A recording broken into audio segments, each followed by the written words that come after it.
After being reborn, I intentionally avoided the chance to share a luxury car with my crush in the same city. I constantly remind myself that I'm just a driver's son. But when Gu Qinghan looked at the empty seat beside her, she called the driver uncle for the very first time. Uncle Mu, are you leaving just like this? Mu's father was extremely surprised. Miss Gu, is there anything else? Gu Qinghan was inexplicably irritated. Don't we need to wait for Mu Chen today? Mu Chen just texted me, saying he has something to do with his classmates and will just take the bus back by himself later. Gu Qinghan's face darkened. Now that she's reborn, things have actually changed. What could Mu Chen possibly be busy with? Clearly, he would never miss out on any opportunity to ride with her. At this time in their past life, he was always afraid of making her wait too long, so he would obediently wait in the car ahead of time. But this is for the best. In the past life, just because she and Mu Chen dated for 5 years, it later became a thorn in Chen Zhe's heart. Since she got a do-over, she must keep her distance from Mu Chen. That day, I walked for over 2 hours before finally reaching the Gu family's old estate. I bypassed the Gu family's courtyard and entered the servants' quarters. Gu Qinghan saw me from the second-floor balcony of the main villa. Her gaze shifted along with my movements, and then she called out my name directly. I was wearing headphones and pretended not to hear Gu Qinghan calling me, so I just headed straight back into the small building. With a cold-faced Gu Qinghan walked toward the small building where the servants lived. Just as I entered my room and was closing the door, she blocked it. Mu Chen, didn't you hear me calling you? I was somewhat displeased by her behavior. I was wearing headphones just now, so I didn't hear you calling me? So, is there something you need from me? Only then did Gu Qinghan realize she was reborn. Right now we've only just met not too long ago, so we aren't close at all. Why didn't you take Uncle Mu's car after class today? My tone was distant. Are you kidding me? You are the employer, and my dad is the driver. With my status, how could I be worthy of riding with you before? It was me who didn't know my place. It won't happen again in the future. I hope Miss Gu won't blame my dad. Gu Qinghan's expression instantly turned cold. It's best that you can recognize your own status. If the old man asks about this in the future, explain it clearly to him yourself. It wasn't me who kicked you out of the car. After saying that, she slammed the door and left. I remained completely unbothered.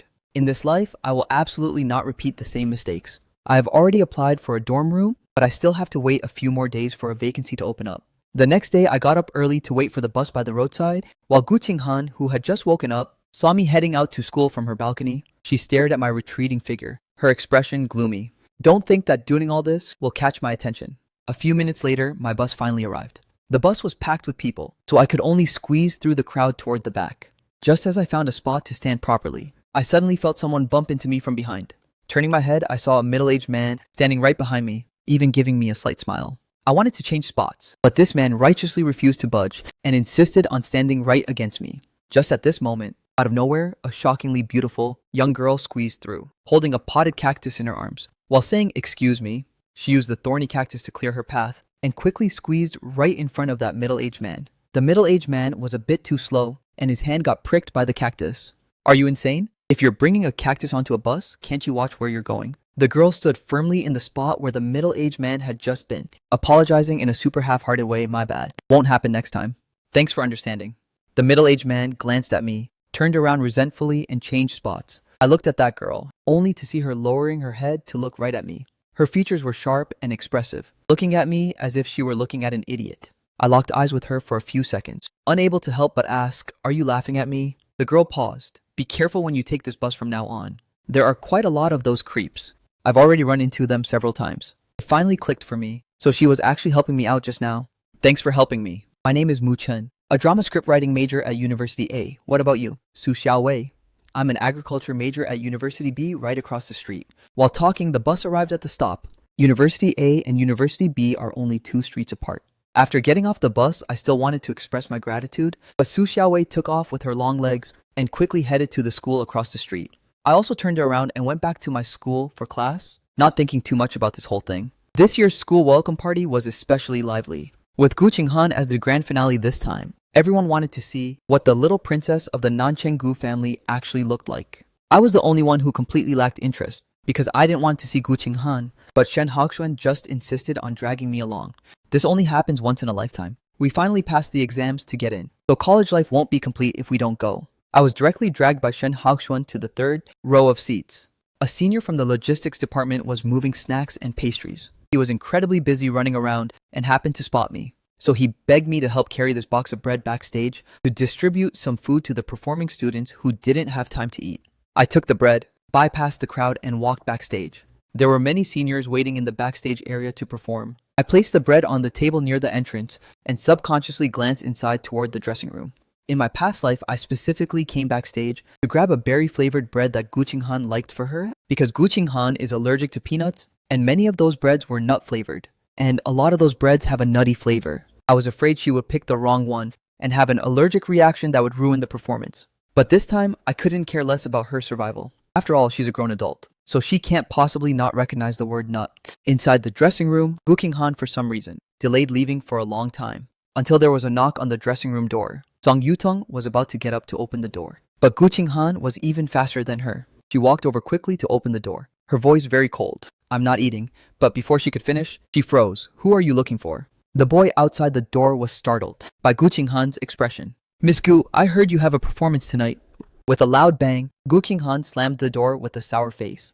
She turned around and sat back on the sofa, cold enough to freeze someone to death. Song Yutong scratched her head. "Qinghan, do you not like Zhao Yanchen?" Gu Qinghan blanked out for a second. "I didn't see clearly just now." "Didn't see clearly? Then who did you think he was?" Gu Qinghan didn't answer. She was extremely frustrated right now. Why hadn't Mu Chen come yet? At this time in the past life, he had clearly already arrived. In the end, unable to wait any longer, Gu Qinghan finally got up and went out.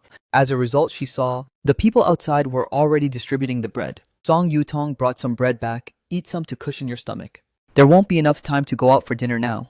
Let's eat after the performance is over." Gu Qinghan took the bread and looked at it, only to find it was actually nut-flavored, making her face look even worse. It wasn't until she went on stage to sing that Gu Qinghan finally spotted me. The boys below were all cheering for Gu Qinghan's appearance, while I was looking down playing on my phone, probably finding it too noisy. I even put my headphones straight on. Once Gu Qinghan finished singing First Love, the atmosphere at the venue was completely ignited. Many people went on stage holding fresh flowers to present them. Gu Qinghan had already received several bouquets, but she didn't leave the stage immediately. She didn't know why either, but she couldn't help but look in my direction. At this moment in the third row of the audience, Shen Haoxian came back holding 2 bouquets of flowers and stuffed one into my arms. "Mu Chen, I'm going to give flowers to Gu Qinghan. Do you want to come along?" I handed the flowers back to Shen Haoxian. "Are you kidding me? Giving flowers to Gu Qinghan? I'd rather give them to a dog." I glanced at the stage and suddenly remembered that Song Yutong had helped me quite a lot in our past life. So I said, "Sure, let's go together." Right now, on the stage, Gu Qinghan suddenly thought that since she didn't accept my flowers in her past life, she might as well accept them this time. After all, she knew that I truly liked her. Even though she didn't love me, she still had some feelings for me. Gu Qinghan stood there, her gaze locked tightly onto me as I walked up the stage holding the flowers. Even she herself didn't realize that. When I walked up in front of her, she naturally freed up one of her hands, stretching it out ready to accept my flowers. Unexpectedly, I bypassed her completely and handed the flowers to Song Yutong behind Gu Qinghan. I smiled and said, "The performance just now was amazing. Can I give this bouquet of flowers to you?" Song Yutong froze for a couple of seconds before standing up to take the flowers. "Lin, of course you can. Thank you." After giving the flowers, I turned around and left the stage. Without giving Gu Qinghan even a single glance, Song Yutong met Gu Qinghan's gaze, her expression completely blank. Gu Qinghan suddenly turned her head. "What exactly is going on between you and Mu Chen?" Song Yutong was speechless. What could be going on? I don't know him well at all. Qinghan, could it be that he's doing this on purpose? Just to catch your attention? What is he even supposed to be? How could I possibly pay attention to him? It was already 10 p.m. when I got back to the Gu estate. As soon as Mu's father saw me return, he immediately walked over and asked Mu Chen, "Did you see Miss Gu at school today? She didn't let me pick her up today. It's past 10 p.m. now and she's still not back. And her phone is powered off too. Mrs. Gu is currently looking for her everywhere." I opened my phone and tapped into the school's freshman group chat. "Tell Mrs. Gu not to worry. They probably went to a karaoke bar." Okay, I'll go report this right away, so she won't send someone to ask you about it later." From the photos in the group chat, I also saw that right by Gu Qinghan's side, there was a handsome-looking guy sitting there. That's Chen Zhe. As expected, they still ended up together. The next morning, Gu Qinghan staying out all night last night made Mrs. Gu very angry. I was worried about being dragged in by Mrs. Gu for questioning, so I got up early and headed out. After getting on the bus, I spotted Su Xiaowei at first glance. Today, Su Xiaowei was holding a pot of crystal-clear succulent plant. I was a bit worried about running into that middle-aged creep again, so I immediately walked over to Su Xiaowei's side and greeted her with a smile. Su Xiaowei silently made a bit of room, basically shielding me on the inside. I felt somewhat grateful for her attentiveness and took the initiative to chat. "Sister Su, what is this pot of plant in your hands? It's so beautiful." I stared at it for a long time, but didn't reach out to touch it. This pot of succulent looked a lot like the graduation gift I received in my past life. Su Xiaowei said its name is Haworthia Neon Light. Do you like it? I nodded my head, I do. It looks just like crystal. It's so beautiful. Before I could even finish, Su Xiaowei shoved the succulent right in front of me. Take it, it's yours. I subconsciously reached out to take it, feeling a bit shocked. You're really giving it to me. Su Xiaowei remained expressionless. Don't you like it? Just keep it. I have plenty of them at home.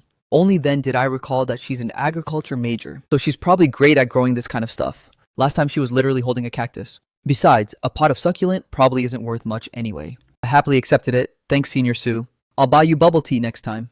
Su Xiaowei stared at me with a relaxed gaze, then whipped out her phone. Then you better not break your word. Let's add each other first. I also pulled out my phone and added her. All right, I definitely won't break my word. Soon the bus arrived at the stop. Su Xiaowei didn't just walk away immediately this time. She actually stopped specifically to say goodbye to me. I was a bit surprised. After waving goodbye to Su Xiaowei, only then did I head to the classroom for class while holding the succulent. Shen Haoxian rushed in right at the last second and sat beside me, his expression looking rather excited. Last night I stayed up late, lurking in the group chat for gossip. I heard that the Gu family's little princess is now together with the campus heartthrob from the Polytech University. Of course, I knew that the Polytech campus heartthrob was Chen Zi. Chen Zi was originally supposed to study abroad, but because something happened to his father, he couldn't make it happen. So he reluctantly took the college entrance exam and went to the Polytech University. Right now college has just started, and the situation with Chen Zi's family isn't looking good. He wants to lock down Gu Qinghan, this ultra-rich second-generation heir, while Gu Qinghan also had a fight with her family for Chen Zi and refused to go abroad. The two hit it off instantly. At this moment, they are probably getting all lovey-dovey in the apartment Chen Zi rented. Seeing my calm expression, Shen Haoxian was somewhat speechless. Mu Chen, aren't you shocked at all? Gu Qinghan is actually in a relationship. What the eldest young lady does has nothing to do with me. Instead of wasting time gossiping, it's better to pick up another part-time job. Shen Haoxian nodded, true. Who cares who the eldest young lady wants to date? Anyone is fine. After waiting for a while, Shen Haoxian spoke up again. Mu Chen, is this pot of neon light yours? Holy crap. You keep crying poverty to me. Yet you bring a 4-digit price plant to class. I was shocked too. You've got to be kidding me, right? How could such a tiny pot of succulent be worth 4 digits? Shen Haoxian examined it closely for a minute. How could it be indeed? Of course, it's not just that. This thing is easily worth 5 digits. I searched online for a long time and found out that the price of this succulent really isn't cheap. With this kind of appearance, Su Xiaowei must have poured a lot of effort into growing it. Then I pulled out my phone, found Su Xiaowei's WeChat ID, took a photo of the Haworthia neon light, and sent it over. Senior, what time do you finish class this afternoon? I should return this potted plant to you. Su Xiaowei replied to me with a greeting. Don't you like it a lot? I already gave it to you, so why are you bringing it back? This is just way too expensive. Plus, I'm also worried I won't be able to keep it alive, so it's better if I return it to you. After another good while, only then did Su Xiaowei reply with a simple no. And then I received a forwarded message from her about the care and maintenance instructions for the Haworthia neon light. Just grow it according to this. Ask me if there's anything you don't get. I turned off my phone, and my gaze toward the succulent in front of me completely changed. However, this wasn't even the end of it. Shen Haoxian suddenly stared at my Haworthia neon light and dropped another holy crap. Mu Chen, why does your flower pot look so much like agate? I clutched my chest. Alright, say no more. I didn't have classes in the afternoon, so I was carrying a precious treasure the whole time. I carried this potted plant back to my room. My stepmother Zhanglang, who lived next door, stood outside the window and shouted at me. Mu Chen madam is calling you over to talk.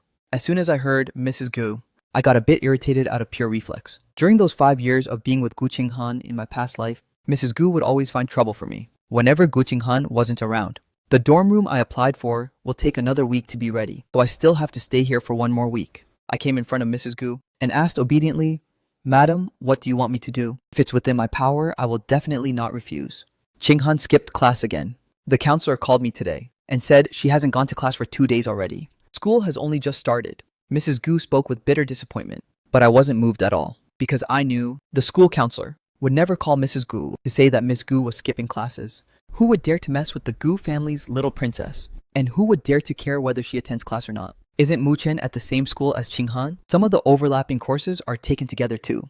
Can you help me keep an eye on her? Once she skips class, text and let me know. Come on, let's add each other's contact info first. I knew very well that Mrs. Gu wasn't actually angry because Gu Qinghan skipped class, but rather because she skipped class to go on a date with Chen Zai, which was why she was furious. This kind of thing happened in our past life too, but back then I had a huge crush on Gu Qinghan, so I told Gu Qinghan about it. Gu Qinghan would then go to the classroom first each time, wait for me to take a picture to check in for Mrs. Gu and then run off. Later, Mrs. Gu found out about this and took her anger out on me.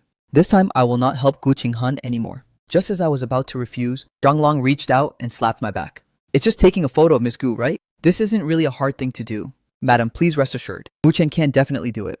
As she spoke, she used her own WeChat to scan Mrs. Gu's code, and then forwarded Mrs. Gu's contact card to me. With a sour face, I followed Zhang out. I'm not doing the photo taking thing. You're the one who agreed to it, so do it yourself. After saying that, I turned around and went back to my room. I understood Mrs. Gu's intentions, because I had been rushing to get close to Gu Qinghan a while ago. There was no way Mrs. Gu wouldn't keep tabs on me. And Gu Qinghan hates being monitored the most, so Mrs. Gu having me secretly photograph Gu Qinghan could make Gu Qinghan hate me, while also stopping Gu Qinghan from getting close to Chen Zhe. Past 10 p.m. Gu Qinghan finally came back. As soon as she returned, she got into a fight with Mrs. Gu. They argued for nearly an hour, and Gu Qinghan stormed out of the villa in a rage, heading straight to the pavilion by the small building next door. The pavilion is directly opposite my room window. In my past life, I often peeked at Gu Qinghan from the window. Gu Qinghan stared at the window with a cold, gloomy gaze, and counted numbers in her heart. Every time she counted to around 20, that driver's son would come out to find her, either bringing her food, giving her an umbrella, or just simply coming out to see her. Unexpectedly, with a soft bang, the window she was staring at suddenly shut close, followed immediately by the curtains being drawn.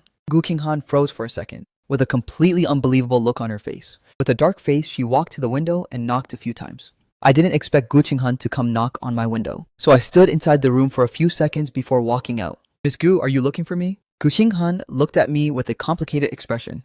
Why did you close the window? Closing the window is obviously to protect my privacy. Otherwise, it wouldn't be too good if people see inside the room, right? Gu Qinghan's face looked very old. My behavior was completely different from my past life, but she felt that this was definitely a little trick of mine to catch her attention. Since that's the case, keep your window closed from now on. You are not allowed to open it. I glared at her, retreating back. This hot-tempered eldest young lady is truly annoying. Gu Qinghan suddenly paused her footsteps and turned her head back again. My mom asked you to take photos of me in class, right? I was stunned for a second. How did you know? Don't worry, I won't secretly take photos of you. I never did in the past and I won't in the future either. Gu Qinghan gave a cold snort, her gaze looking at me with a bit of subtlety. Only after a few seconds did she say, you can take them. If she asks you to take them, just take them.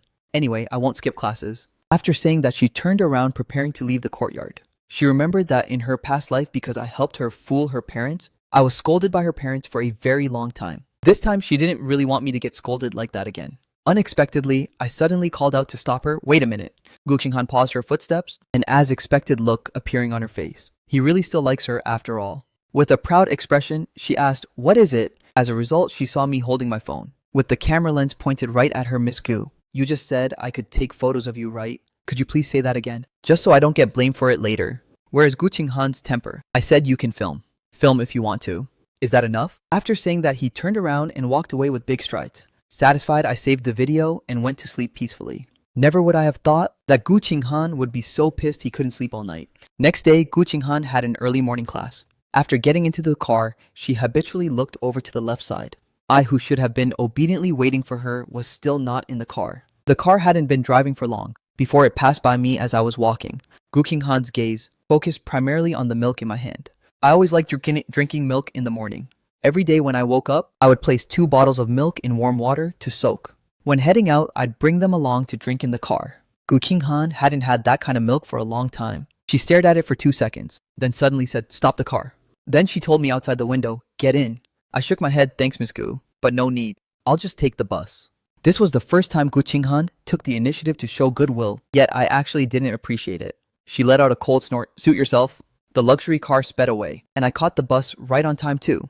As expected, Su Xiaowei was also on the bus. I walked over with a bit of a pleasant surprise. Good morning, senior. Su Xiaowei quickly hid her phone away. If I had looked a bit closer, I would have seen that she was browsing my WeChat moments just now. I handed a bottle of warm milk over. My treat, senior. After Su Xiaowei and I took the bus together a few times, the two of us became familiar with each other. She unlocked her phone to show me her beautiful garden. After getting off the bus, she said to me, if there's a chance in the future, I'll take you to see my garden. There's also a small fish pond over there. While the two of us were talking, Su Xiaowei suddenly paused her steps. I also sensed something, and looking up, I saw Gu Qinghan standing nearby with 2 friends, staring with a gloomy gaze right at the milk in Su Xiaowei's hand. The friends on the side were still jeering and making sarcastic remarks. Qinghan, isn't that your family driver's son? Didn't he always love following you around before? Why did he switch to someone else now? The word switch to someone else triggered Gu Qinghan. At this moment, she had no idea that I was also reborn. Gu Qinghan stared at the milk in Su Xiaowei's hand, then looked at me with a cold sneer. I wondered why you stopped hitching a ride with me. Turns out you've fallen for another woman and look down on me now. My face darkened. Miss Gu, what kind of nonsense are you talking about? What did I say something wrong? When you first arrived at the Gu family estate, didn't you wait for me in the car early every single day? You used to give me this kind of milk before too. So why did you switch to giving it to someone else now? Thinking about my past self, my expression looked a bit ugly. I really regret liking Gu Qinghan so much back then. Did she take the wrong meds today to act like this? Gu Qinghan sized up Su Xiaowei again. You probably don't know it yet, right? He's just my family driver's son. I felt extremely embarrassed. I'm sorry, Senior Su. Su Xiaowei reached out and rubbed my head. You don't need to apologize. You didn't do anything wrong. I knew Gu Qinghan had a terrible personality, but I really didn't want to drag Su Xiaowei into this. Senior, go to class quickly, don't be late. Su Xiaowei frowned and asked me, who is she? I went silent for 2 seconds. She's a psycho. Su Xiaowei paused for a moment, asking hesitantly again, is she your girlfriend? Of course not. Seeing how anxious I was to clear any connection, Gu Qinghan snorted coldly. How could I ever fall for a driver's son? Fire flared up in my heart. Right, you don't care for a driver's son. Then was it a ghost who stayed together with you for 5 years? Who asked you to fall for me? Are you out of your mind? Go get your brain checked if you're sick. Combining both of her lifetimes? This was the very first time Gu Qinghan had been scolded by me. She was completely stunned, standing there and glaring at me. Gu Qinghan shut her mouth and Su Xiaowei also fell silent. My expression carried a trace of embarrassment. Goodbye, Senior Su. I'm heading to class. You should hurry up too. I didn't wait for Su Xiaowei's response, turning around and running straight into the school gate. I didn't dare to look at Su Xiaowei. I was afraid of seeing shock and contempt in Su Xiaowei's eyes. When I was together with Gu Qinghan in my past life, I had already had more than enough of those kinds of looks. Gu Qinghan stood there with a cold, solemn face, staring at Su Xiaowei with pure unwillingness. Su Xiaowei's expression was also very bad, holding the milk in her hand. She glared until my retreating figure vanished, and then she turned around and left as well. This morning was a public lecture course. After I sat down, I opened up the chat page with Su Xiaowei. I wanted to apologize. Hesitating for ages, typing and deleting repeatedly. I ultimately didn't send a single word, because no matter what I said, it didn't seem quite right. Just as I was about to close my phone, Su Xiaowei's message popped up. What's up? Only then did it hit me. I had been typing for almost 10 minutes, yet didn't send a single word. The typing sudden status during this process had highly likely been seen by Su Xiaowei. My face flushed red with embarrassment. Senior, I'm so sorry about what happened just now. I hope you won't take it to heart. Didn't I say that it's not your fault? You don't need to apologize. My eyes rimmed with red. Compared to Gu Qinghan, Senior Su's personality is simply too amazing. Gu Qinghan used that kind of tone to speak right in front of Su Xiaowei. I didn't know if Su Xiaowei had misunderstood or not. Could she have misunderstood me as a guy who goes around hitting on random girls? Just as I was thinking about it, someone passed by my desk, bumping it slightly. I looked up and saw Gu Qinghan walking past me with a cold face and sat in the very last row. Gu Qinghan actually came to class today. Did she not go to find Chenze? What she said last night was actually true. After freezing for a few seconds, I immediately pulled out my phone, took a photo of Gu Qinghan who had just sat down, and then quickly sent it to Mrs. Gu. She said I could take photos to send to Mrs. Gu for monitoring, so I might as well just do it. The less trouble the better. Just as Gu Qinghan sat down, Tang Xiaoran said to her just now, Mu Chen took a photo of you with his phone. Gu Qinghan's expression finally softened a bit. I know I'm not blind. Over the next 2 days, whenever I had classes with Gu Qinghan, I would casually take a photo, just to go through the motions for Mrs. Gu's task. Soon, gossip about me liking Gu Qinghan and being obsessed with secretly filming her spread throughout the university's drama-sharing group chat. Shen Haoxuan scrolled through the tea-spilling history in the group chat to show me. They say you like Gu Qinghan, and that you not only chase her, but also stalk her. You snap photos of her during class, snap photos of her after class. And even if you have classes in different classrooms, you'd go a long way over there just to secretly snap photos. I was speechless. No wonder when walking on the road these past 2 days, people kept staring at me like that. Turns out it was because of this. It's not as exaggerated as they say though. Someone is intentionally using this matter to smear me. It's all a misunderstanding. Because this eldest young lady always skips classes, Mrs. Gu asked me to help keep an eye on her and take a photo of her in class every day to send to her. Shen Haoxuan looked completely shocked after hearing this. A mother like that is way too terrifying. No wonder Miss Gu is so rebellious. Mu Chen, are you really not going to explain it? Everyone is misunderstanding you, and what they are saying is super nasty. I shook my head because I knew that rumors regarding Gu Qinghan wouldn't circulate for long. In 2 weeks, Chenze would quickly go abroad due to family issues. At that time, Gu Qinghan wouldn't have any more chances to skip class to find him either. Once Mrs. Gu sets her mind at ease, I won't have to take photos every single day anymore. But of course, speak of the devil. During lunch, coincidentally enough, I ran into Gu Qinghan again. I felt it was somewhat bad luck. In my past life when I wanted to see her, I had to rack my brains just to orchestrate a chance encounter. Yet after being reborn, we somehow always cross paths for no damn reason. You've been snapping photos of me these past 2 days, and you don't even plan to report it to me. Pausing for a moment, Gu Qinghan stared at me meaningfully again. Are my photos still saved in your album? I glanced at her with a look of pure disgust. You're the one who always skips class, forcing Mrs. Gu to make me take photos of you to check in. Now that you're attending class properly every day, Mrs. Gu is very satisfied. What is there to report? Don't worry, I didn't save your photos. Not even a single one. Gu Qinghan's eyes flickered, looking somewhat disappointed. You took so many and didn't save a single one. Otherwise, why would I save your photos? To ward off evil spirits. Gu Qinghan was actually angered to the point of laughing by me. I don't believe it. Mu Chen, do you like me, but just don't dare to admit it? I admit, my past self at this point did indeed like Gu Qinghan. But right now, I'm absolutely sure I don't. I pulled out my phone and opened the chat history with Mrs. Gu. If you don't believe it, see for yourself. Gu Qinghan snatched the phone away, only to see that in the chat history, it was all photos of her during or after class. Every single one was a blurry shot of her back or profile, without even a single front-facing picture. Gu Qinghan's face instantly darkened. You've got some nerve. You're monitoring me for her and taking my photos. Yet you didn't even capture my face. Just how much do you not want to see me? I still remained completely expressionless, because your face isn't really anything worth looking at anyway. Gu Qinghan nodded with a cold sneer. Then tell me whose face is actually good looking. That's Su Xiaowei. Why are you bringing up Senior Su again for no reason? Calling her Senior Su so intimately.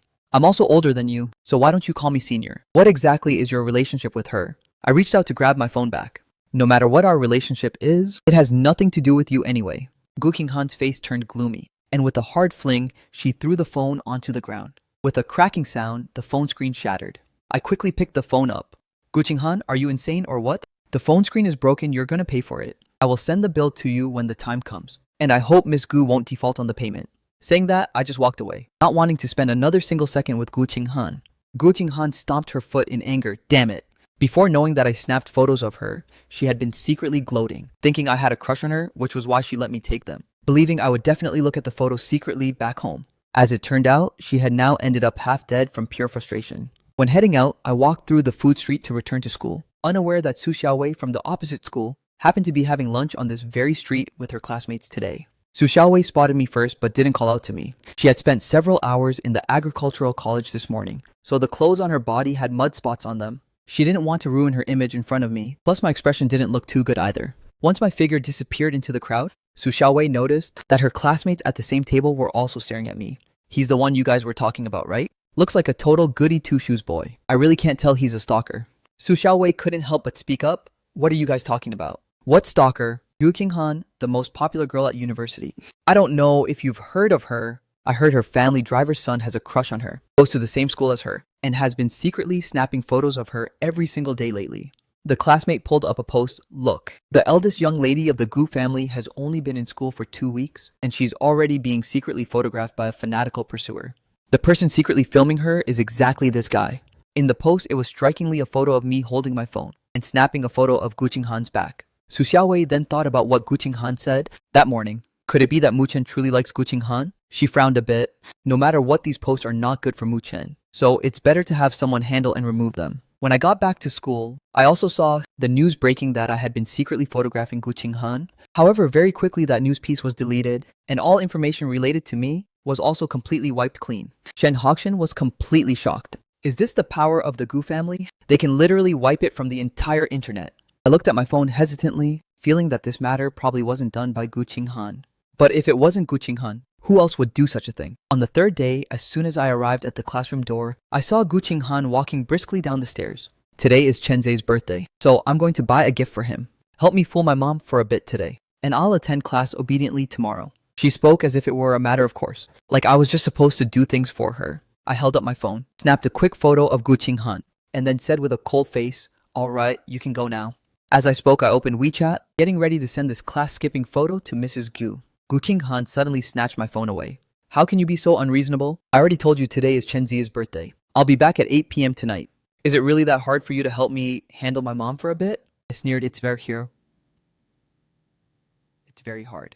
Mrs. Gu is not easy to deal with, and the consequences of deceiving Mrs. Gu were something I had fully learned the hard way in my past life. Gu Qinghan's eyes carried a sharp aura. And you still say you don't like me? Just now, when I said I was celebrating Chen Zi's birthday, there was clearly spite in your eyes. Eldest young lady narcissism is a disease, get it treated.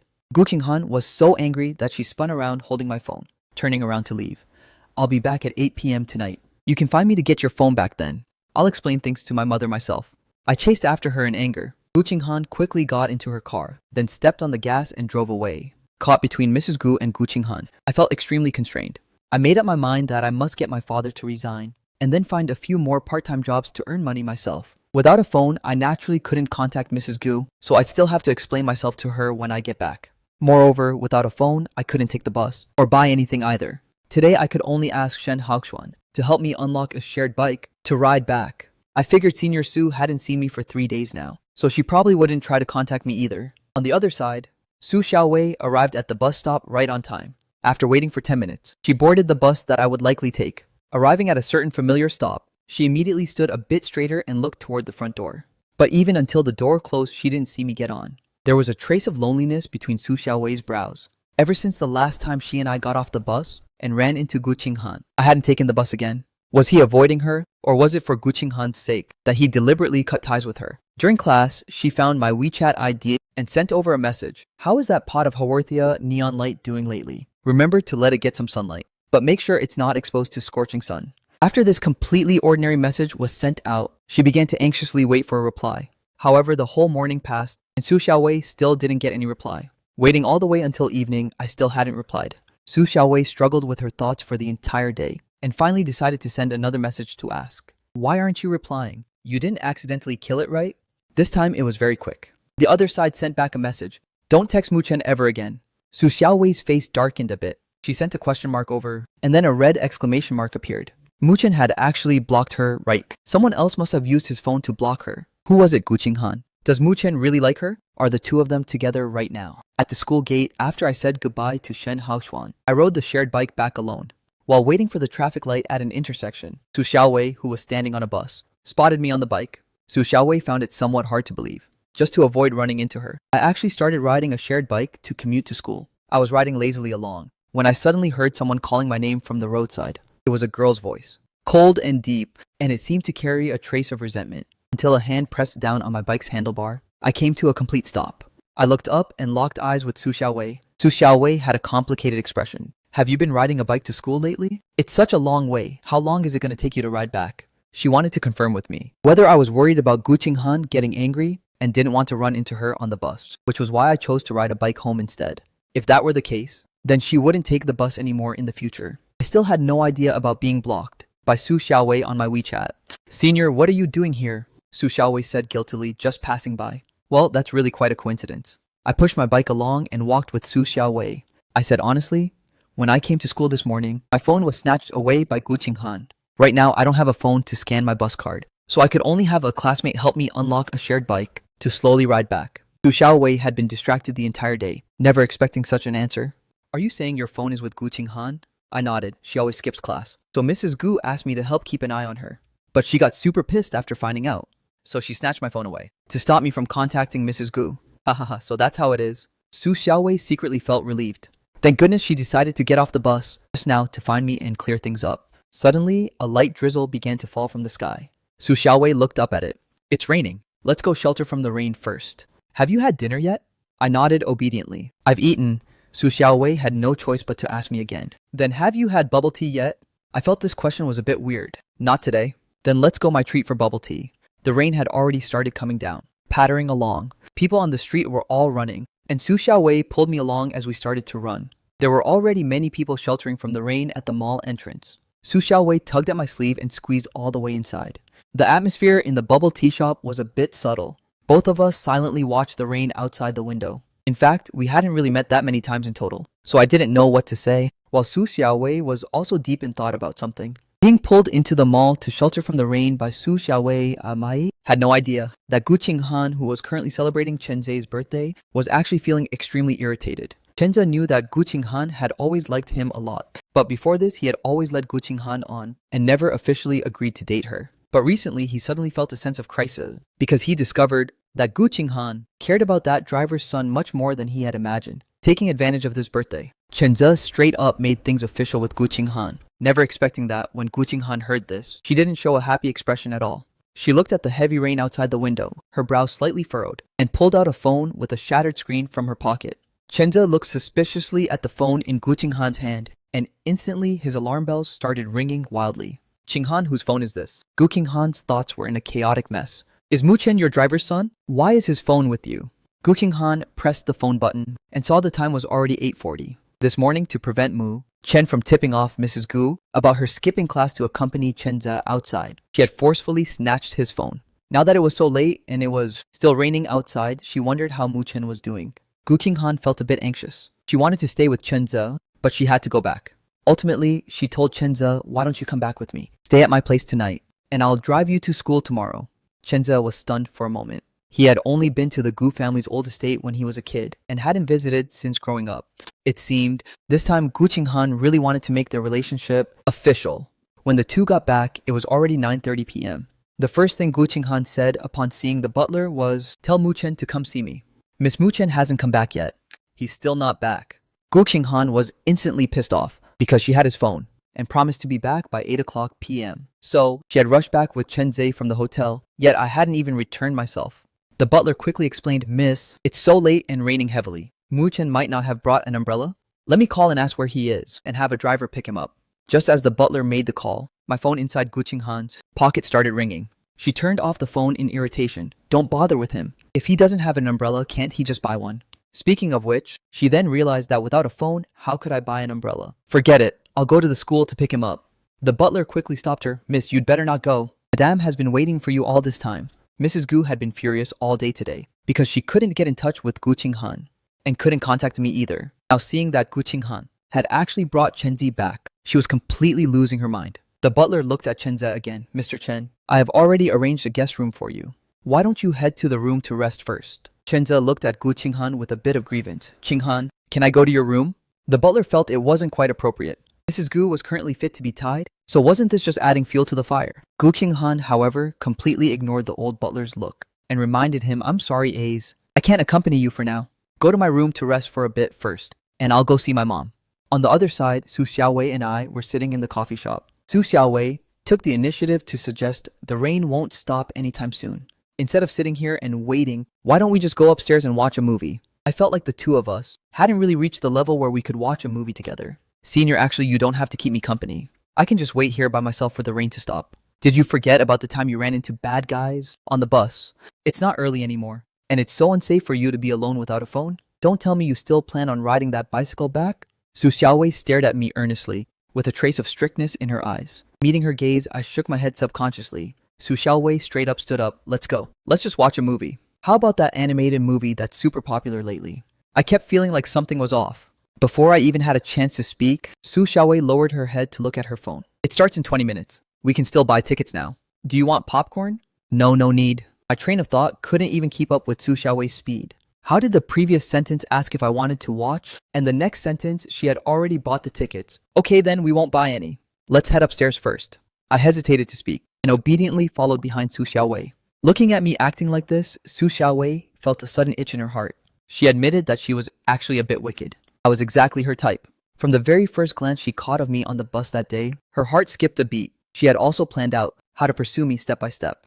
But plans couldn't keep up with changes, and now she just wanted to fast-track the progress. When the movie ended, it was almost 11 p.m. The rain outside had already become much lighter. Su Xiaowei spoke apologetically. "I had you watch a movie with me, but I didn't expect it to be so late by the time we came out. Your family won't be worried, right?" I shook my head. "I already used your phone to call my dad. He won't worry." The movie just now was spectacular, allowing me to briefly forget about those matters regarding the Gu family. But now, I still had to go back and face Mrs. Gu's wrath. Su Xiaowei pulled out her phone. "Are you heading back to the Gu estate? Tell me the address, I'll call a cab to send you back." It wasn't until 11:30 p.m. that I finally returned to the Gu family's old estate. Stepping out of the car, I thanked Su Xiaowei inside the vehicle and said goodbye. I felt a bit guilty, thinking that Senior Su was truly such an amazing person. I watched the car drive away, before turning around to walk toward the Gu family estate. Just as I walked through the main gate, I was suddenly startled by a dark shadow standing by the gate. Feeling a bit nervous, I turned around only to see Gu Qinghan. standing at the doorway with a gloomy face, staring right at me. Miss Gu, what are you doing standing here? Gu Qinghan's voice was freezing cold. Didn't I tell you I'd be back at 8 o'clock? Why are you so late? I kept feeling that Gu Qinghan's attitude toward me lately was a bit strange. Miss Gu, this is my private matter. There's no need to report it to you, right? Can I have my phone back now? My slightly annoyed gaze made Gu Qinghan feel uncomfortable inside. She pulled out the phone but didn't hand it back to me immediately. Instead, she stared at me, asking with a stiff face, whose hat are you wearing? I froze, only then realizing that I was still wearing Su Xiaowei's hat. Oh, it rained tonight and I didn't have my phone to buy an umbrella. So a kind senior lent her hat to me, saying that I stepped forward and snatched my phone back from Gu Qinghan's hand. Gu Qinghan thought of the girl who was taking the bus with me before. Is she really just a kind senior, giving away a hat worth several grand just like that? It seems she really is very kind. My movements paused. No way, right? A single hat cost several grand. Gu Qinghan gave a mocking smile. I wondered why you stopped hitching a ride with me. Turns out you found a better target to brown nose. Think whatever you want. If mocking me like this can put you in a better mood, I'll just consider it as my good deed for the day. Gu Qinghan's mood became even worse. My personality had always been super soft. So when did I become like this? Bringing Chenze back tonight. She had already had a massive fight with Mrs. Gu. By the end of the argument, Gu Qinghan had slammed the door and stormed out in rage, only to find that I wasn't back yet. She couldn't get in touch with me, and didn't even care about Chenze, who was resting in her room, choosing instead to just stand by the villa's main gate and wait, never expecting to get this kind of result. As I walked inside, I saw Chenze standing at the entrance of the Gu family garden, as if he were waiting for someone. Chenze trotted over toward Gu Qinghan. Qinghan, I heard you and your mom arguing, and I heard your mom saying she wants to kick me out. You didn't come back for so long, and I was a bit scared by myself. Why don't you send me back tonight? I won't stay here anymore. Your mom seems really unhappy. I watched coldly from the sidelines. Gu Qinghan actually brought Chenze back. Is Mrs. Gu about to get a heart attack? From pure anger today, Gu Qinghan hugged Chenze to comfort him. You don't need to go back. You're the one I brought back. So on what grounds does my mom have to kick you out? Come back with me. If my mom disses you again, I'll go find Grandpa. Only after getting Gu Qinghan's promise did Chenze finally set his mind at ease. Looking at Gu Qinghan, who was a total simp, I wondered if her brain was completely short-circuited. I turned around and went back to my own room. When I pulled out my phone to look for Su Xiaowei's WeChat ID, I discovered I couldn't find it anymore. Right then, I received a friend verification request. It was actually Su Xiaowei applying to add me as a friend. I frowned. When did I ever delete Su Xiaowei? Could this be the handiwork of Gu Qinghan? I clicked to accept the verification, and then sent a message over Senior. Have you reached home yet? Su Xiaowei replied very quickly. So you finally got your phone back? I'm already back. Thanks for checking in. I hesitated for a long time and decided to first transfer $200 to Su Xiaowei. Thank you so much today, Senior Su. This is for the movie. Tickets and the cab fare, I hope you can accept it. Su Xiaowei didn't accept my transfer. No need to return the money. I hope you can treat me back to a movie next time. Or a meal instead. Is that okay? That works, Senior. I'll treat you to a meal tomorrow. Having received a satisfactory reply, Su Xiaowei secretly curled up the corners of her mouth. Great. It's a deal. The next day, the Gu family's drama was about to start. Mrs. Gu got out of bed very early and called the butler over. What was the situation last night? Did Chenze not leave? Did they spend the night together? The butler ultimately nodded his head helplessly. Miss wouldn't let us send Mr. Chen away. Mrs. Gu's face turned completely blue with anger. There's nothing wrong with Qinghan dating someone, but she cannot end up with a child. Chenze's father is about to be locked up, so marrying into their family would bring so much bad luck. My grandchild absolutely cannot have a grandfather who did time. Mrs. Gu fell into deep thought for quite a while, suddenly raising her head. Go find the family doctor and get some medicine. When I came out of my room, inadvertently, I heard a few maids talking in whispers. Madam seems to be in a good mood today. I thought when Mr. Chen came downstairs, Madame would be furious upon seeing him, but who knew they'd actually be eating together? A trace of complexity flashed in my eyes. In my past life, Gu Qinghan didn't bring Chenze back. The two of them, right up until going abroad, never made their relationship official. And then, not long after, Gu Qinghan got together with me. The first time I returned to the Gu family's old estate after we started dating. Mrs. Gu was also very polite to me and had me stay over to eat together. At that time, I actually thought Mrs. Gu truly accepted me. As a result, Mrs. Gu actually caused damage to his body. Gu Qinghan, after finding out the truth, only said she couldn't defy her mother either, brushing the matter aside lightly with just a single sentence. This time, the person being drugged became Chenze. I wonder what Gu Qinghan will do. I pulled my thoughts back and prepared to head out, but was stopped by the butler who rushed over. Mu Chen, Madam has something to say. To you. Come with me first. I followed the butler to the front hall. Mrs. Gu was currently having breakfast with Chenze and Gu Qinghan. Mrs. Gu had a gentle expression toward Chenze, It's not that I had an issue with you before, mainly Chinghan is still too young, and I was worried she'd neglect her studies because of dating. Seeing Mrs. Gu's massive change in attitude, Chenze found it a bit unbelievable. Auntie, I know. I will urge Chinghan to study hard. In fact, though they slept in the same bed last night, Gu Qinghan didn't let Chenze touch her at all. Right then, Mrs. Gu pushed a bowl of bird's nest porridge in front of Chenze, her eyes full of maternal love. Drink a bowl of porridge to nourish yourself. You are far too skinny. Chenze accepted it with a smile and began to eat the porridge obediently. Gu Qinghan on the side, however, had her brows tightly locked. Even though Chenze was right next to her, and her mother had also accepted Chenze, she still didn't understand why she was still so irritated. Until I walked inside and Gu Qinghan saw my figure. She immediately sat a bit straighter. I didn't look at her, politely asking Mrs. Gu, "Madam, did you need something from me?" Mrs. Gu smiled. "I heard all about what happened yesterday. To stop you from taking photos. To monitor her classes, Qinghan snatched your phone, right?" I nodded calmly. Gu Qinghan frowned displeasedly. "Mom, don't tell me you're still gonna let him keep an eye on me." Mrs. Gu shook her head. "Of course not. I just wanted to say you shouldn't bully Muchen like that. Why snatch someone's phone for no good reason? How inconvenient it must be without a phone." Saying that, Mrs. Gu pulled out a new phone. "I saw your phone screen was cracked, so I bought you a new one. It's also to thank you for helping keep an eye on Qinghan these past few days. Starting today, you don't need to monitor her anymore. Chenze will help me watch over her." At this moment, Chenze, who had already finished the bird's nest porridge, smiled sweetly. "Don't worry, Auntie. I will definitely urge her to study hard." I sneered secretly in my heart. While behaving obediently on the surface, "Thank you, madam. Then I'll head off to school first." Gu Qinghan immediately stood up along with me, her movement somewhat urgent. "It's getting late. I need to head to school too." Chenze also stood up with her, but the next moment he clutched his stomach, his face instantly turning pale. "Qinghan, my stomach hurts so bad." "Don't panic. I'll take you to the hospital right now." "Driver, quick, take us to the hospital." The driver saw through the rearview mirror that Chenzi's condition wasn't looking good, and couldn't help but ask, "Mr. Chen, did you eat something bad?" As soon as he said that, Chenze said in a panic, No way, right. I only drank a bowl of bird's nest porridge today." Saying that, he looked at Gu Qinghan with a shocked expression. Gu Qinghan's face darkened, because she finally recalled a certain past event from her previous life. She remembered that once she brought me back to the Gu estate, and after having a meal together with her mother, I had also experienced severe stomach pain like this. At that time, every single checkup was done, and only after 3 days did it turn out that I had consumed an excessive dose of medicine.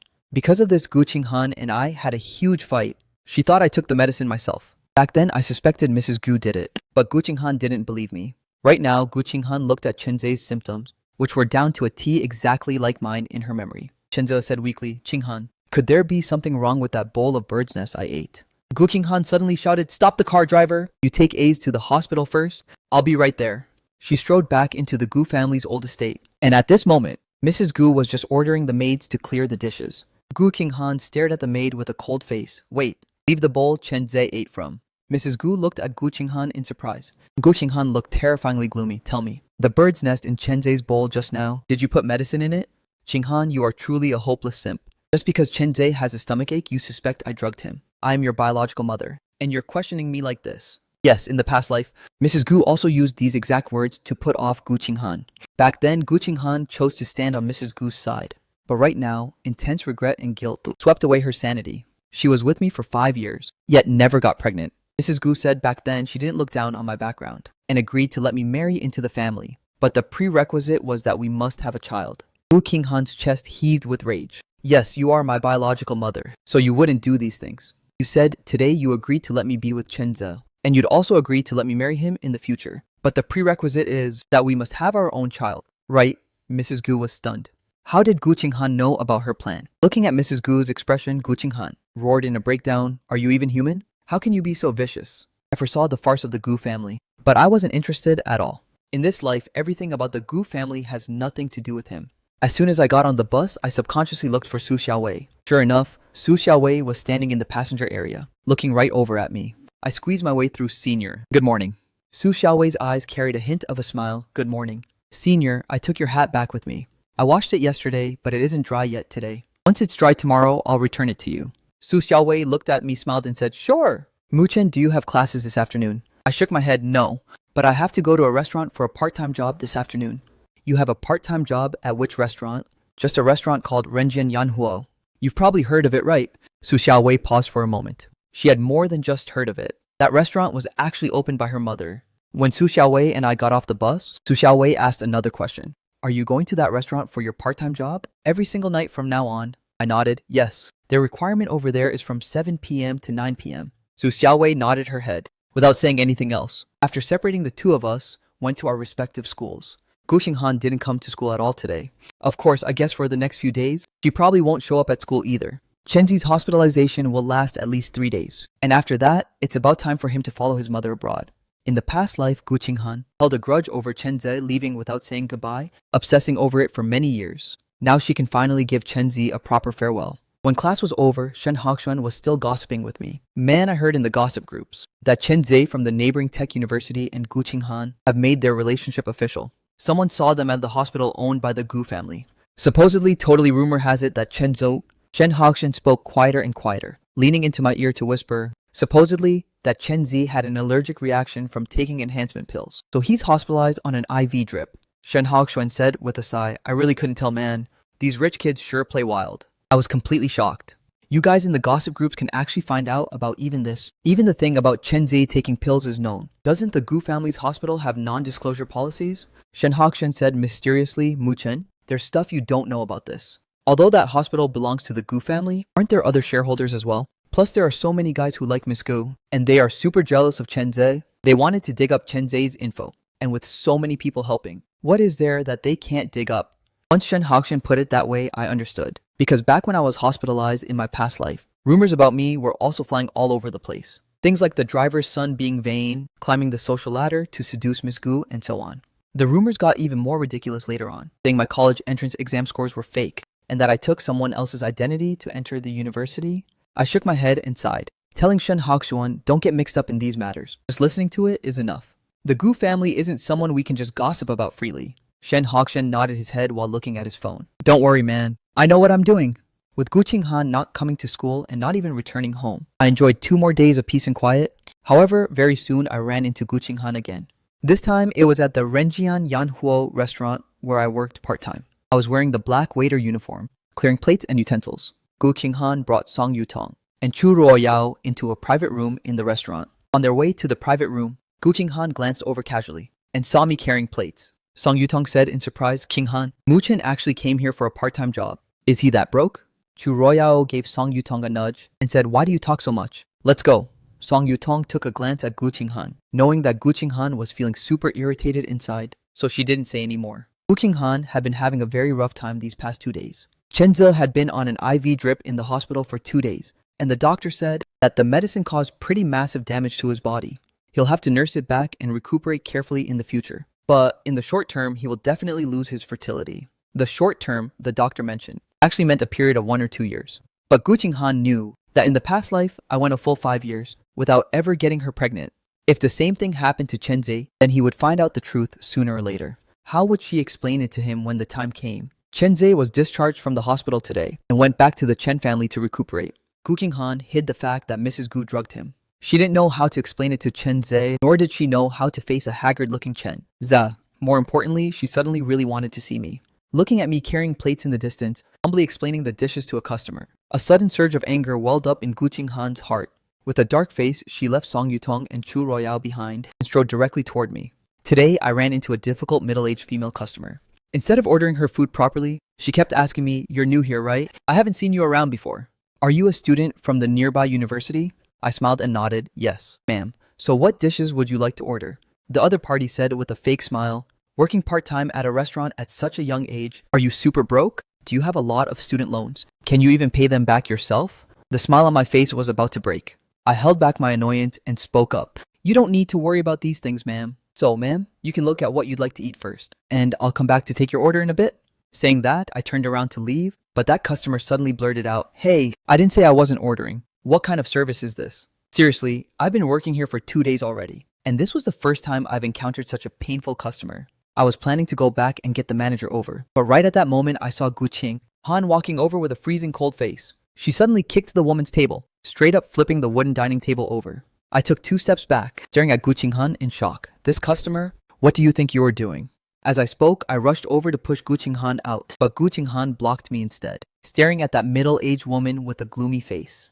If you're gonna eat, then eat properly. If not, then get the hell out. That middle-aged woman stood up abruptly, pointing her finger at Gu Qinghan. None of your damn business how I eat. You actually dared to kick my table. Do you even know who I am? The woman had 2 companions with her, and all 3 of them walked up to Gu Qinghan aggressively. Gu Qinghan had been feeling terribly frustrated these past few days, and she didn't want to hold back this time either. Without saying another word, she threw a heavy punch right into the woman's face. I was completely dumbfounded. Instantly, a chaotic brawl broke out. Song Yutong and Chu Royao saw it, and Song Yutong let out a holy crap, rushing over to help without a second thought. Chu Royao followed closely behind, making the scene turn into an absolute mess. I quickly contacted the manager on duty. The shift manager hurriedly brought 4 or 5 security guards over, and with immense effort, they finally separated them. That middle-aged woman was beaten black and blue because Gu Qinghan had only targeted and thrashed her from beginning to end. The middle-aged woman's clothes were all wrinkled, and she said in a fit of rage, "Call the cops. I'm gonna call the cops." This incident caused a massive uproar, and people in the restaurant turned their heads one after another, whispering and gossiping. When the restaurant manager heard the news, he rushed out of his office in a panic. With one look, he spotted Gu Qinghan standing in the middle of the crowd, and his heart instantly sank. The manager quickly walked up to Gu Qinghan and said with a face full of surprise, "Miss Gu, what brings you here so suddenly today? You didn't even give me a heads up beforehand." His tone revealed a hint of fear. After all, for a rich heiress like Gu Qinghan, inside the restaurant, there was actually a specifically reserved exclusive VIP room. As a premium member of the restaurant, Gu Qinghan had always been a top priority guest for the manager. He absolutely didn't want to offend this important guest because of this unexpected incident. However, when the manager's gaze fell upon Gu Qinghan, his face instantly turned pale, and a cold sweat broke out. He saw that Gu Qinghan's hair and clothes looked a bit disheveled as well, clearly showing she had just been through a fierce brawl. Who the hell had a death wish to actually dare hit the eldest miss of the Gu family? The manager's heartbeat suddenly accelerated, and he said, stuttering a bit, What on earth is going on here?" The manager's voice was full of panic and worry. He knew very well in his heart that Gu Qinghan was Mrs. Gu's pride and joy. If Mrs. Gu found out that her precious daughter got into a fight here, and even had the corner of her mouth cut up, the consequences would be absolutely unthinkable. Mrs. Gu would definitely fly into a massive rage, and maybe even show up in person to demand answers. That middle-aged woman was still yelling aggressively, "Are you the restaurant manager? Good thing you're here. I was minding my own business eating in your restaurant. But look at what happened. Never mind that your waiter neglected me. His friend actually punched and kicked me. I'm gonna call the cops. I'm gonna sue you guys." The restaurant manager furrowed his brows, turning his head to look at me standing nearby. I was just about to speak up and explain, but instead saw Gu Qinghan blocking me from the front, staring at that middle-aged woman with a dark gaze, and saying, "What does this have to do with the waiter? I wanted to thrash you because your face is an eyesore. You want to sue me? Then by all means, give it a shot." Song Yutong's brows were tightly furrowed. She immediately pulled out her phone and said, all right. Now have my lawyer come over to handle you guys. Our stomachs are growling and we're gonna go eat now." The restaurant manager knew perfectly well in his heart that these young ladies were not ones to be trifled with. He made a prompt decision, immediately ordering the security guards to take those 3 people to the office at the back of the restaurant. Then he turned to face me, speaking in a slightly stern tone, "You come over here for a second. Listen up, you must take excellent care of Miss Gu. There absolutely cannot be a single mistake." "Got it." I quickly nodded and replied, "Understood, manager." Seeing this, the manager breathed a small sigh of relief, turned around and quickly caught up with those 3 beaten up women as they walked into the office together. He knew very well in his heart that he absolutely could not let this matter blow up. Otherwise, it would not only hurt the restaurant's business, but might also bring unnecessary trouble upon himself. More importantly, he didn't dare easily offend a massive powerhouse family like the Gu family. So the best way forward right now was to start with these 3 beaten up customers first and have a proper talk with them regarding the compensation details, striving to settle this matter as quickly as possible. At worst, they'd just pay out a bit more cash.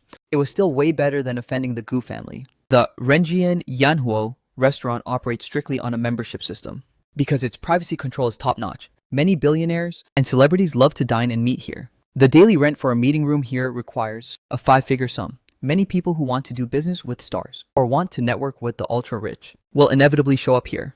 If word got out that their members got thrashed inside the restaurant, the hit to the restaurant's reputation would be massive. The restaurant supervisor followed behind Manager Wong, asking in a low voice, "Manager, how should we handle that new intern?" Manager Wong was incredibly irritated at this point. Even though this was the customer's fault, that new intern caused trouble on his very first day on the clock. He said rather impatiently, "Forget it. Settle his wages, and tell him not to come back anymore." The restaurant supervisor nodded, "All right, manager. I'll go handle it right away." The restaurant supervisor came out to look for me, but couldn't find me. After asking around, he found out that Gu Qinghan and I knew each other, and that I had already been called to the private room by her. He then went to the door of Gu Qinghan's private room, only to see that the door was shut tight.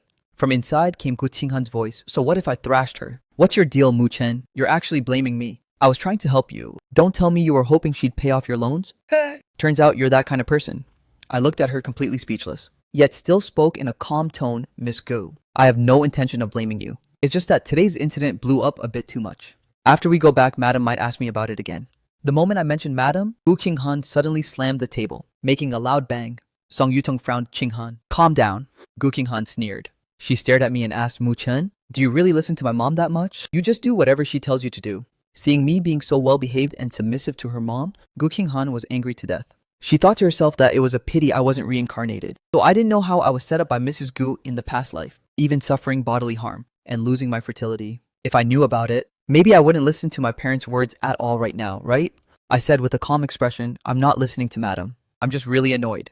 Precisely because I don't want Madam looking for me. That's why I hope you stop stirring up trouble right in front of me. Gu Qinghan, I don't want to know anything about what you do. If you could just stay far away from me, that would be for the absolute best. Gu Qinghan glared at me with bloodshot eyes. This is all just angry talk coming from you. I don't believe it for a second. I used to always love managing her, not letting her stay up late, not letting her drink alcohol, not letting her go head to head with her parents. I used to care about her so much. When he was sick and hospitalized, I took care of him day and night. He is in my heart and I care about him deeply. Gu Qinghan sat there, fixing her gaze tightly on me. You're saying these things on purpose just to provoke me, aren't you? Mu Chen, I said expressionlessly, think whatever you want. Miss Gu, I'm still on the clock, so I'll go head out and get back to work. With that, I opened the door and walked out, coming eye to eye with the restaurant manager standing in the hallway. Looking a bit awkward, the restaurant manager said, Mu Chen, you actually know Miss Gu. I nodded, feeling a bit embarrassed. She's my classmate. The restaurant manager felt that the two of us looked like way more than just simple classmates. However, the restaurant manager didn't pry further. Looking a bit put in a tough spot, he said, Mu Chen, what happened today escalated a bit too much. It has a very bad impact on the restaurant. Our boss doesn't know about this yet, but he will definitely hold us accountable. You're an intern, so you don't need to take responsibility for this. But you probably won't be able to work here after this. The restaurant manager put it very tactfully, but I understood completely. I got fired after working for less than 2 days. It was unexpected, yet it totally made sense. This was my first time looking for a part-time job, and I never expected it to turn out like this. I felt a bit defeated, but I quickly pulled myself together. I deeply apologized to the restaurant manager. I'm so sorry, manager. You were the one who hired me. Yet, I ended up causing trouble for you. The restaurant manager quickly waved his hands. No worries, no worries. You don't need to apologize. We all know this wasn't your fault.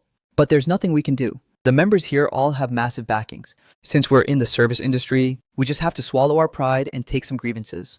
Some service businesses even specifically set up a grievance award for their employees. One can only imagine just how much crap service staff usually have to deal with. The lights in the private room were dim and gloomy, as if infected by the suffocating atmosphere. Gu Qinghan had a cold, sullen face, looking like an iceberg on the verge of erupting. He had just been in an intense brawl, and the web of his hand, where he clenched his fist, had split open from exerting too much force. Bright red blood slowly oozed out, looking absolutely shocking. A dark bruise also appeared on the corner of his mouth. That was a mark left behind from carelessly taking a heavy punch straight to the face. Right now, it was slightly swollen, looking a bit gruesome. Seeing this, the restaurant waiter hurriedly brought over some ice and carefully handed it to him, gesturing for him to apply it to reduce the swelling. Song Yutong and Chu Royao stood to the side, with streaks of scratches on their hands and necks as well. Those were the marks left behind from the chaos earlier. But compared to Gu Qinghan, they were a bit better off. After all, Gu Qinghan's injuries were all on his face, making them exceptionally prominent. The two of them had no scratches on their faces. If you didn't look at the scratches on their bodies, outsiders wouldn't be able to tell at all that they had just been through a fierce battle. Gu Qinghan casually tossed the ice onto the table. The ice made a crisp clinking sound as it hit the tabletop, sounding particularly jarring in this quiet private room. His expression grew increasingly gloomy, and he spoke coldly. He clearly saw me fighting for him, and getting injured like this, yet he didn't even bring me any medicine. His tone was filled entirely with unwillingness and disappointment. You should know, even this ice was brought over by another waiter, while I never showed up from start to finish. Inside Gu Qinghan's mind, it felt as if it were blocked by a massive boulder, making him extremely uncomfortable. His thoughts involuntarily drifted back to this exact moment in his past life. Back then, I was so clingy to him. Once when he got hurt, I was so anxious my eyes welled up, tears swirling in my eyes, before I finally couldn't help but cry. Not only did I hurriedly run out to buy medicine, but after returning, I also carefully applied it on him. Every movement was so gentle, fearing I might hurt him even a tiny bit. Even when his parents scolded him to shreds, I would also silently and obediently wait at the door. Once he came out, I'd personally comfort him and give him warmth. At that time, I hadn't come to do part-time work yet. Life was simple and pure, and he was the only one in my eyes and heart. Gu Qinghan's heart suddenly skipped a beat. Too many changes had occurred in this life. Everything was completely different from his past life. Could Mu Chen be regressed just like himself? The moment this thought popped up, it was immediately dismissed by him. No, impossible. Gu Qinghan then subconsciously thought to himself, if I really regressed, given my hatred toward my parents, there's no way I'd still be willing to live in the Gu family, let alone be willing to listen to Mother Gu's orders. Just then, Song Yudong looked at Gu Qinghan, frowning slightly. Qinghan, you were really a bit too impulsive today. Do you know, this restaurant is owned by the Su family. Since you caused trouble here, if they go find your father, that's going to be a massive problem. Her voice carried a hint of worry and blame. Gu Qinghan instantly froze, astonishment flashing across his eyes, as he couldn't help but ask, this restaurant belongs to the Su family. In his mind, the figure of Su Xiaowei subconsciously surfaced. Which Su family? Could it be the same Su family that the Su Xiaowei he knows belongs to? Seeing this, Song Yutong nodded. Her family has run restaurant chains for generations. So when it comes to catering companies here in Haicheng, she basically knows them like the back of her hand. She leaned forward slightly, lowering her voice to say, the Su family's main business is AI and new energy. They are absolute titans in those fields. But a few years ago, they suddenly broke into the agriculture and restaurant industry. Word is that a younger member of their family likes it. This restaurant was opened with their investment. Who knows if it has anything to do with Su Xiaowei? After all, Su Xiaowei's last name is also Su, and coincidences do happen in this world. Chu Royao frowned deeply from the side, saying skeptically, that can't be right. The Su family's empire is so massive, spanning across so many fields. With such a huge family estate, would they really let their kid major in agronomy? That Su Xiaowei, I heard she seems to plant peanuts, right? That's way too big of a leap. In her understanding, most kids from wealthy clans dive straight into the family's core business. Studying something like agronomy is simply unimaginable. Song Yutong rubbed her chin, her eyes filled with deep thought. Then I'm not sure. My family has never had any interactions with the Su family. The Su family isn't a local clan from Haicheng. They are from Beicheng, and their main power is concentrated there as well. As native Haicheng locals, Gu Qinghan and the others had truly never had any contact with the younger generation of the Su family. However, they all felt in their hearts that it shouldn't be this Su Xiaowei. After all, what kind of top-tier wealthy family would let their daughter major in farming? This was practically unheard of, just too mind-boggling. After hearing all this, Gu Qinghan suddenly stood up. He said in a deep voice, I'm going out to take a look. With that, he strode toward the private room's door. His pace slightly hurried. After Gu Qinghan left, the private room fell into a brief silence. Chu Royao looked at Song Yutong and scratched her head. She lowered her voice and said, Yutong, don't you think Qinghan's attitude toward Mu Chen is a bit weird? Her eyes carried a hint of prying curiosity. Song Yutong's expression instantly turned sour, her tone laced with dissatisfaction. He himself is wavering between Mu Chen and Chen Zhe. He cares about this one, yet can't let go of that one. If he keeps this up, the only outcome is missing out on both sides, and it'll be too late for regrets. As she said this, a flash of complex emotion crossed her eyes, seemingly extremely disappointed in Gu Qinghan's actions. Looking at Song Yutong, Chu Royao could faintly sense that Song Yutong seemed somewhat resentful toward Gu Qinghan. But she didn't say anything more, only letting out a silent sigh in her heart. On the other side, I changed my clothes in the staff locker room, folded my uniform neatly, and put it into the locker. I packed up my things and prepared to leave. Just then, I picked up my phone to check, and my brows instantly furrowed. Right there on the screen, I had received several messages from Gu Qinghan. This was his alternative account. Mu Chen, where on earth did you run off to? Are you still in touch with Su Xiaowei? Did she help you find this part-time job? Mu Chen, don't take the bus anymore. I'll have Uncle Mu drive you to and from school. I looked at these messages completely baffled, feeling pretty speechless in my heart. In my past life, Gu Qinghan always looked down on me, even hurling nasty words at me, saying that me riding in the car with him to school was a deliberate attempt to get his attention. But now look at him. I stopped doing it, so why is he still not satisfied? And besides, why did Gu Qinghan suddenly bring up Su Xiaowei again? What does this have to do with Senior Su? I shook my head helplessly, didn't reply to Gu Qinghan, and just left the restaurant directly. Gu Qinghan searched everywhere inside the restaurant, his eyes anxious, yet there was still no sign of me anywhere. A thought suddenly flashed through his mind, wondering if Su Xiaowei had taken me away. After all, this place was highly likely a restaurant opened with investments from Su Xiaowei's family. The moment he thought of this possibility, his heart felt as if it were gripped tightly by an invisible hand, and his frustration grew even stronger. Agitated and restless, he couldn't calm his mind down at all. The food in front of him seemed to have lost all color and flavor, making it hard for him to swallow. The private room he was originally staying in now felt like a cage, making him feel suffocated. He couldn't sit still any longer. So he just took his two childhood friends, Song Yutong and Chu Royao, and went to sit at an outdoor table. Only Song Yutong and Chu Royao, these two childhood friends who grew up with him, would coddle him. If it were anyone else, they probably would have lost patience long ago. With his incredibly moody and foul temper right now, seeing Gu Qinghan looking completely soul-lost, Chu Royao felt a bit bad for him. After calling the waiter over and finishing the order, she asked on Gu Qinghan's behalf, "Where is that new intern from A University? He's our classmate. Has he off-clocked yet?" Actually, even without her pointing it out, everyone in the shop knew about their relationship. After all, not long ago, they had literally thrown hands with other customers in the restaurant, just for that intern, making a huge scene that everyone knew about. Hearing them ask, the waiter leaned in slightly and said in a low voice, "He seems to have left because of what just happened. Our manager fired him." There was a hint of sympathy in the waiter's tone. Hearing this, Chu Royao instantly froze. She subconsciously glanced at Gu Qinghan, her eyes filled with pure shock, and couldn't help but blurt out, "What? He got fired?" Her voice out of sheer shock, and subconsciously raised it a few notches. The waiter nodded gently, confirming the news. Hearing this, Song Yutong frowned deeply and looked at Gu Qinghan, her eyes full of blame. "Qinghan, you really crossed the line this time." She knew well in her heart that this was only my first day on the job. I originally wanted to use this part-time job to grind myself and cover living expenses, but because of Gu Qinghan's impulsive actions, I got fired. I must be feeling incredibly heartbroken. Gu Qinghan's expression changed instantly, a wave of guilt flooding his heart. But he quickly forced a stubborn front and said, "Fired means fired. It's for the best. The working environment in a place like this is too messy. It doesn't suit him anyway." Despite saying that, his eyes betrayed a hint of uneasiness. He couldn't help but start overthinking. Why on earth did he need to get a part-time job anyway? Could it be that the Gu family paid Mu Chen's father too low a salary? Did Mu's father fail to give him enough allowance, forcing him to come out and work part-time? Even though Gu Qinghan put up a tough front, his inner mind could not find peace. He felt like he was sitting on pins and needles, and a moment later, he couldn't sit still any longer. He immediately got up and strode toward the restaurant exit, preparing to leave the restaurant to look for me. Just as he reached the door, Song Yutong acted fast, stepping forward to block Gu Qinghan. Song Yutong looked at Gu Qinghan and said to him with a serious face, "Qinghan, I suggest you don't go looking for Mu Chen. Didn't Chen Zi just get discharged from the hospital? You should go visit him instead."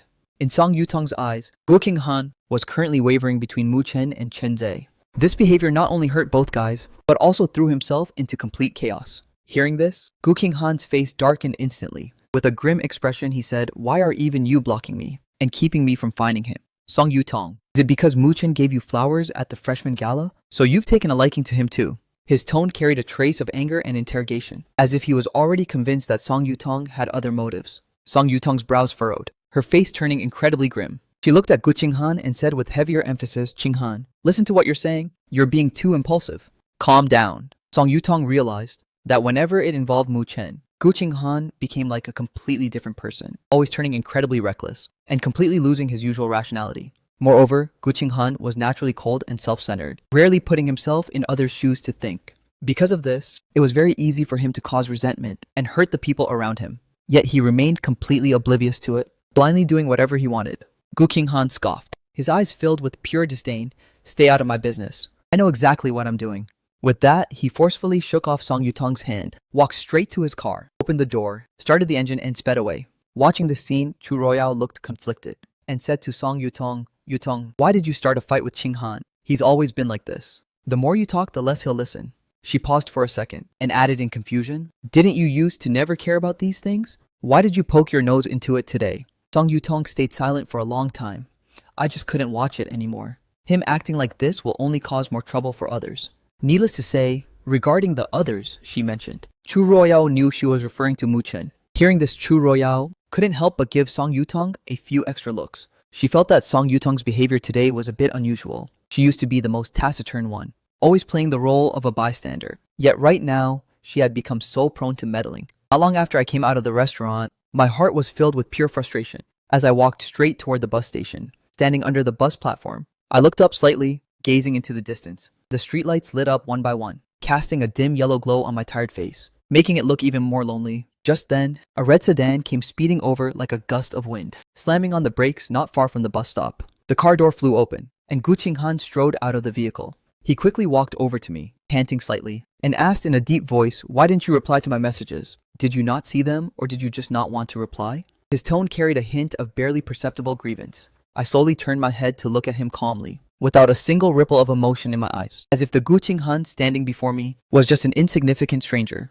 I said indifferently, "Miss Gu, is there anything else you need from me?" My tone was perfectly flat, yet it was like an icy blade stabbing straight into Gu Qinghan's heart. Hearing such a cold response, Gu Qinghan felt a sharp pang in his heart.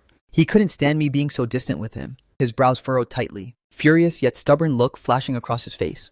He said in a deep voice, "Mu Chen, I got into a fight all for you. Don't you have anything to say?" He subconsciously raised his voice a few notches, seemingly trying to get my attention this way. I was completely blocked by Gu Qinghan's borderline interrogative words, and the irritation in my heart grew even stronger. I bit my lower lip slightly, a flash of annoyance in my eyes. However, that Gu Qinghan would actually throw hands for me tonight was indeed something I hadn't expected. I stayed silent for a few seconds, took a deep breath, and tried my best to calm my emotions down. Looking at Gu Qinghan, I said softly, yet with absolute certainty, "Miss Gu, don't ever do this kind of thing again. I won't feel grateful to you. I will only find it a nuisance." I stared dead into Gu Qinghan's eyes, as if trying to convey my inner thoughts to him with zero reservation, deliberately picking the words Gu Qinghan hated to hear. "I never needed your help with any of this. In fact, if you hadn't shown up today, I would have been perfectly fine, and the restaurant wouldn't have this kind of mess. Do you have any idea how much inconvenience your impulse has caused for everyone else? Our manager is still contacting the PR department right now to clean up this mess, and I lost this job because of it." Though my voice was gentle, every single word pierced Gu Qinghan like a needle. Listening to these words, Gu Qinghan froze completely as if paralyzed. The expression on his face slowly turned from anger to shock. He opened his mouth, wanting to say something. Even though my voice was gentle and my emotions were perfectly stable, he could genuinely feel the absolute disgust and impatience toward him hidden beneath my calm and gentle exterior. It had been so many days since he regressed, yet he seemed to always be immersed in the memories of his past life, never able to adapt to the current, completely different me. The fact that I actually loathed him was absolute fiction in his world. How could that even be possible? Seeing that Gu Qinghan didn't respond, I gently pushed him aside as he blocked my way, saying indifferently, "If there's nothing else, I'll be leaving first."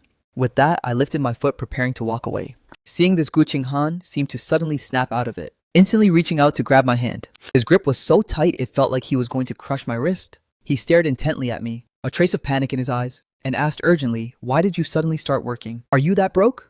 In the past life, I had never worked a part-time job, which left him completely bewildered. Being pulled by him, my body stiffened slightly. I turned my head and gave him an unexpected answer. He pulled me back, making my body stiffen slightly. I turned my head and gave him an unexpected answer. "I don't want to go back to the Gu family, and I don't want to see you." Gu Qinghan's hand instantly loosened, and he stood frozen in place, the expression on his face too complex to describe. There was shock, there was loss, and even a hint of helplessness he had never felt before. I shook off Gu Qinghan's hand. Right at this moment, a bus slowly pulled into the station. Without even looking at the bus number, I hurriedly hopped on. The usually arrogant and self-centered Gu Qinghan stood there, watching my departing back with a slightly hurt gaze. I could feel his gaze like a set of shackles, locking onto me tightly. But I didn't look back. I'm actually a very soft-hearted person. When I first came to the Gu family and saw Gu Qinghan fighting with his mother and running away, even rushing out into the pouring rain, I would always feel bad and follow behind to comfort him, buying him water and bringing him an umbrella.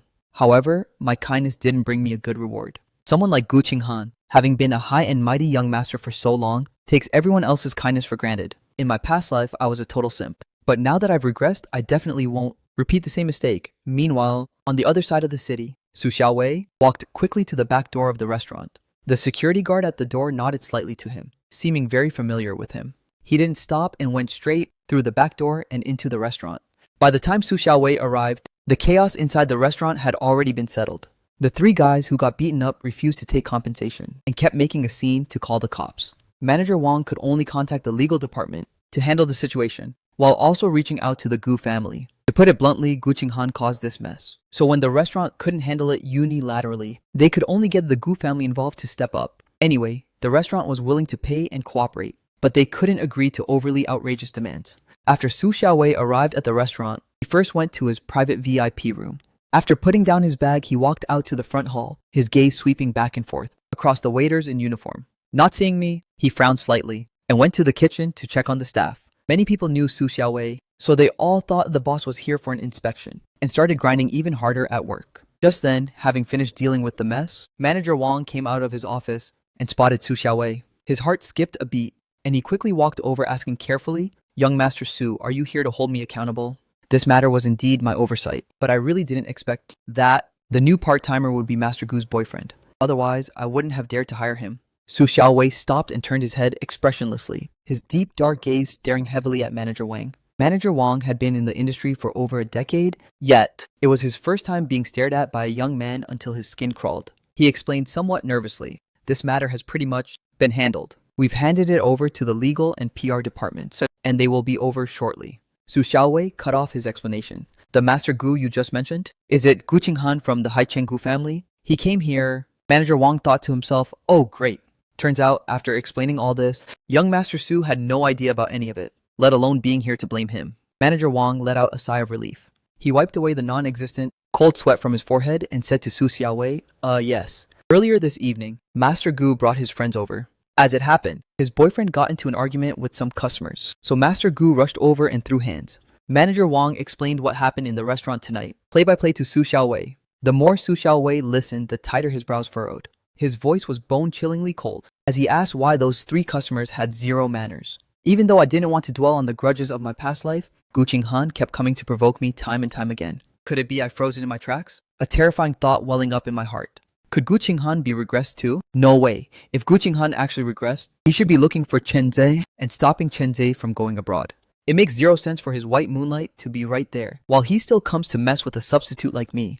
As I was thinking this, suddenly in the night breeze, I heard a cold female voice calling my name. I looked up and saw Su Xiaowei standing under a dim streetlight not far away. With a complex expression on her face, she strode over to me and stared intently at my face. My eyes widened slightly in surprise. "Senior Su, what are you doing here?" Su Xiaowei asked, "Do you want to come along in the car?" Even though it was a question, her gaze was fixed on me, filled with anticipation. I'm also in a terrible mood right now. If Mother Gu ever found out that Gu Qinghan threw hands in a restaurant all for me, who knows if she'd secretly spike my food with some crazy drug. I immediately nodded. "Sure, let's go." "Are we leaving right now?" Su Xiaowei nodded and hailed a ride using a phone app. At this exact moment, she suddenly felt a bit of regret. Back when she had a massive fight with her parents over studying agronomy and ran away from home, she really should have driven her Maybach out with her. That car was a gift from her grandfather anyway, and didn't use a single dime of her parents' money, so she totally could have taken it.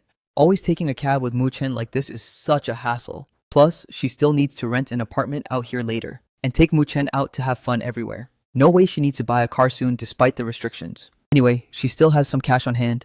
While mulling it over, she sent a text to her research group chat. "Today is my birthday. You guys better show up at Langston KTV." There were only 7 people in the group chat. Some of these classmates hadn't even returned from the fields yet, while others were still grinding on homework and papers. Seeing this text out of nowhere, everyone was hyped at first. "Seventh sister, you finally remembered to treat your older brothers and sisters to a meal. Since Miss Sue is treating, we definitely gotta show up. Perfect timing, I haven't eaten yet. We're ordering the expensive stuff today." "Wait up, seventh sister. If I remember correctly, isn't your birthday in July? The dates don't match up. Is it really your birthday?" The car arrived and Su Xiaowei held the door open for me. Su Xiaowei watched me get into the car before walking around to the other side himself. After getting into the car, she replied in the group chat, "If I say it is, you'll know when you get here." With that, she added another line, "I'm bringing a friend. Don't take any videos." Only after sending the message did she turn off her phone. My mood had been pretty low the whole time. Su Xiaowei turned to ask me, "Do you want some milk tea? I heard that drinking milk tea instantly boosts your mood." I asked her back, "Are you having some senior? Should I go buy it for you?" By the time Su Xiaowei brought me there, several classmates from his group had already arrived. There were 3 guys and 3 girls inside. Counting Su Xiaowei and me, there were 8 people in total. When they saw Su Xiaowei walk in, they got super excited. "Seventh sister, you're finally here. We've been waiting all day for you." A slightly chubby female classmate, wearing glasses, lunged forward, trying to give Su Xiaowei a big hug. Su Xiaowei reacted quickly. She pulled me aside to dodge, frowning as she said, "Slow down. Careful not to bump into anyone. Mu Chen is so thin. If he actually gets knocked over, that'll be a disaster." The classmates in the private room finally spotted the guy following right behind Su Xiaowei. Everyone's eyes widened slightly in pure shock. One of the tall male classmates said in surprise, "Xiaowei, did you bring your boyfriend along?" The crowd instantly started teasing, "No way, no way. Seventh sister actually has a boyfriend." My face blushed in embarrassment, and I turned to look at Su Xiaowei. With a smile in her eyes, she pulled me over and said to everyone, "Stop talking nonsense. His name is Mu Chen. He's a junior from a university across the street, not my boyfriend." Everyone let out an "oh" with a knowing look on their faces. They totally got it. He might not be right now, but he probably will be later. However, they had never seen Su Xiaowei get this close to any guy before. She had always been super aloof and kept everyone at a distance. This was the first time her group mates saw someone tagging along with her, and a male student at that. The classmates instantly looked at each other, exchanging looks to see what was up. Su Xiaowei actually faked a birthday just to ask him out. Looks like she's definitely into him. Everyone's eyes were filled with pure gossip. One of the female classmates handed me a can of Coke and said very enthusiastically, "Hey there, Junior. My name is Xia Yumo. You can call me Big Sis."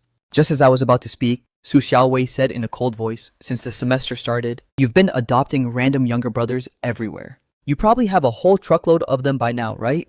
Xia Yumo retorted defiantly, "That's different. This brother looks way more well-behaved." Su Xiaowei whispered to me, "Just ignore them. Come have some fruit." She placed the fruit platter right in front of me and even started peeling a tangerine for me. The crowd in the private room just watched the two of us with weird expressions. I was getting pretty uncomfortable from all the staring. They couldn't say it to our faces, but they were chatting up a storm in the group chat. "Damn, Seventh Sister has great taste. This junior is seriously handsome. Is Seventh Sister pursuing him? Should we give her a wingman boost?" They chatted a lot in the group, but Su Xiaowei never replied. It wasn't until Xia Yumo sent that last text that Su Xiaowei instantly replied in the group, "How do we boost it?" The classmates glanced at each other. Xia Yumo flipped her hair. "Watch and learn." Xia Yumo put down her phone, turned down the music a bit, and said with a grin, "Come on, come on, come on. The ultimate party game. Truth or dare, who's in?" Someone complained in the group chat, "Can we get some new material? Not this stuff again." Xia Yumo glared at them, secretly shooting daggers at Su Xiaowei. "I'm literally helping you chase your man. Do I seriously need to teach you how to cooperate?" Xia Yumo shouted, "Seventh Sister, are you playing or what?" Su Xiaowei felt a bit helpless. She turned to ask me, "Muchen, do you want to play?" Although Truth or Dare is super popular at college parties, I had actually never played it before. Xia Yumo was thrilled. "Then, everyone's joining in. I'll go grab the cards." Everyone gathered around the coffee table, sitting in a circle on the sofa. I leaned into Su Xiaowei and whispered, "Senior, did you not buy a cake for your birthday today?" If I hadn't brought it up, Su Xiaowei would have almost forgotten that today was supposedly her birthday. Su Xiaowei stayed silent for 2 seconds before saying, "I already had cake at noon, so I didn't buy one for tonight."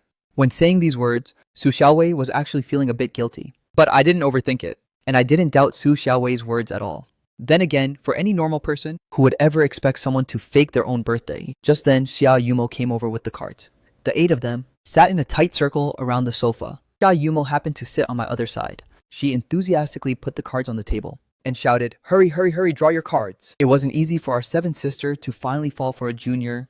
They definitely have to carry hard and help her chase him down. After everyone drew a card, Xia Yumo loudly asked, "Who has the ace? Who drawn the ace? Flip it over and show us." Everyone checked their cards. Su Xiaowei flipped her card over and placed it on the table. Hers was a 2. Since it was my first time playing this kind of game, I flipped my card over, and it turned out to be the ace of spades. Su Xiaowei raised an eyebrow and turned to look at Xia Yumo. Xia Yumo gave her an innocent look, meaning she didn't rig it at all, and that this was pure fate. Xia Yumo brought over 2 small boxes and asked me, "Come on, little junior, do you choose truth or dare?" I hesitated for a second, saying tentatively, "Truth, I guess." The moment I said that, the surrounding seniors' eyes instantly lit up. "Ooh, truth." Little junior, no backing out allowed. One of the senior sisters said with a grin, pulling a small slip of paper from the box labeled truth and handing it to me. "Come on, junior, unfold it and see the question." I took the paper and slowly unfolded it. Xia Yumo leaned in and read it out loud. "When did you have your first love?" Everyone stared dead at me with burning curiosity, and even Su Xiaowei next to me turned her head slightly, unable to help but look at me. I hesitated for a few seconds. Strictly speaking, for this life, I definitely haven't had a first love yet, but if the events of my past life count, then I started simping for Gu Qinghan when I was 18, and we got together when I turned 19. It's not like I have amnesia. I remember everything from my past life vividly. After going through such a toxic relationship, I can never go back to that innocent, naive state of a first love. I let out a somewhat awkward laugh, vaguely stating back when I was in school. Without specifying which school, this answer was practically saying nothing at all. Everyone looked at me, then simultaneously looked at Su Xiaowei. The expression on Su Xiaowei's face turned a bit stiff, and her gaze went slightly cold. "When you were in school, so exactly when was that?" Xia Yumo coughed twice, asking out of curiosity, "Junior, school literally just started a month ago." "By when you started school, do you mean right now? Who's your girlfriend?" I rolled the paper back up and put it back into the box, saying a bit bashfully, "Senior, it wasn't this college enrollment." "Oh, so it was a high school puppy love." Just then a girl piped up, "Actually, that's nothing. When I first started kindergarten, I already had a crush on a boy. An unrequited crush counts as a first love too, right?" Another guy joined in on the trolling.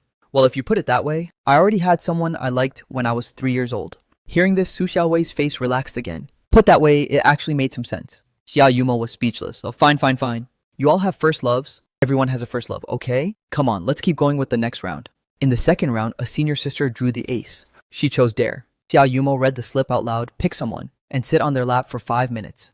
Everyone started wilding out. Whoa, don't pick me, my bad knees can't take it. Amidst everyone's roaring laughter, the girl said happily, I choose a nice smelling sister. With that, she picked another girl. Soon the game continued. This time, it actually turned out to be Su Xiaowei who drew the ace. She revealed her card, smiled and said, I'll choose dare. Xia Yumo immediately handed over the drawing box, secretly winking at her. Xia Yumo's hint was so obvious that Su Xiaowei felt a bit helpless. Following Xia Yumo's gaze, she picked a slip of paper.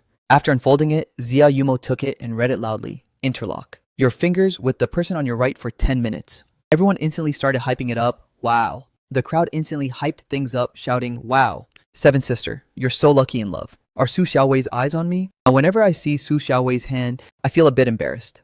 After playing more than a dozen rounds of truth or dare, seeing that it was getting late, the seniors present, who are all agronomy mentors and human corporate slaves working in the fields, have to dig soil in the fields before dawn every day and drag themselves back covered in mud after dark. It's already 11 p.m. now, and these corporate slaves are preparing to go back.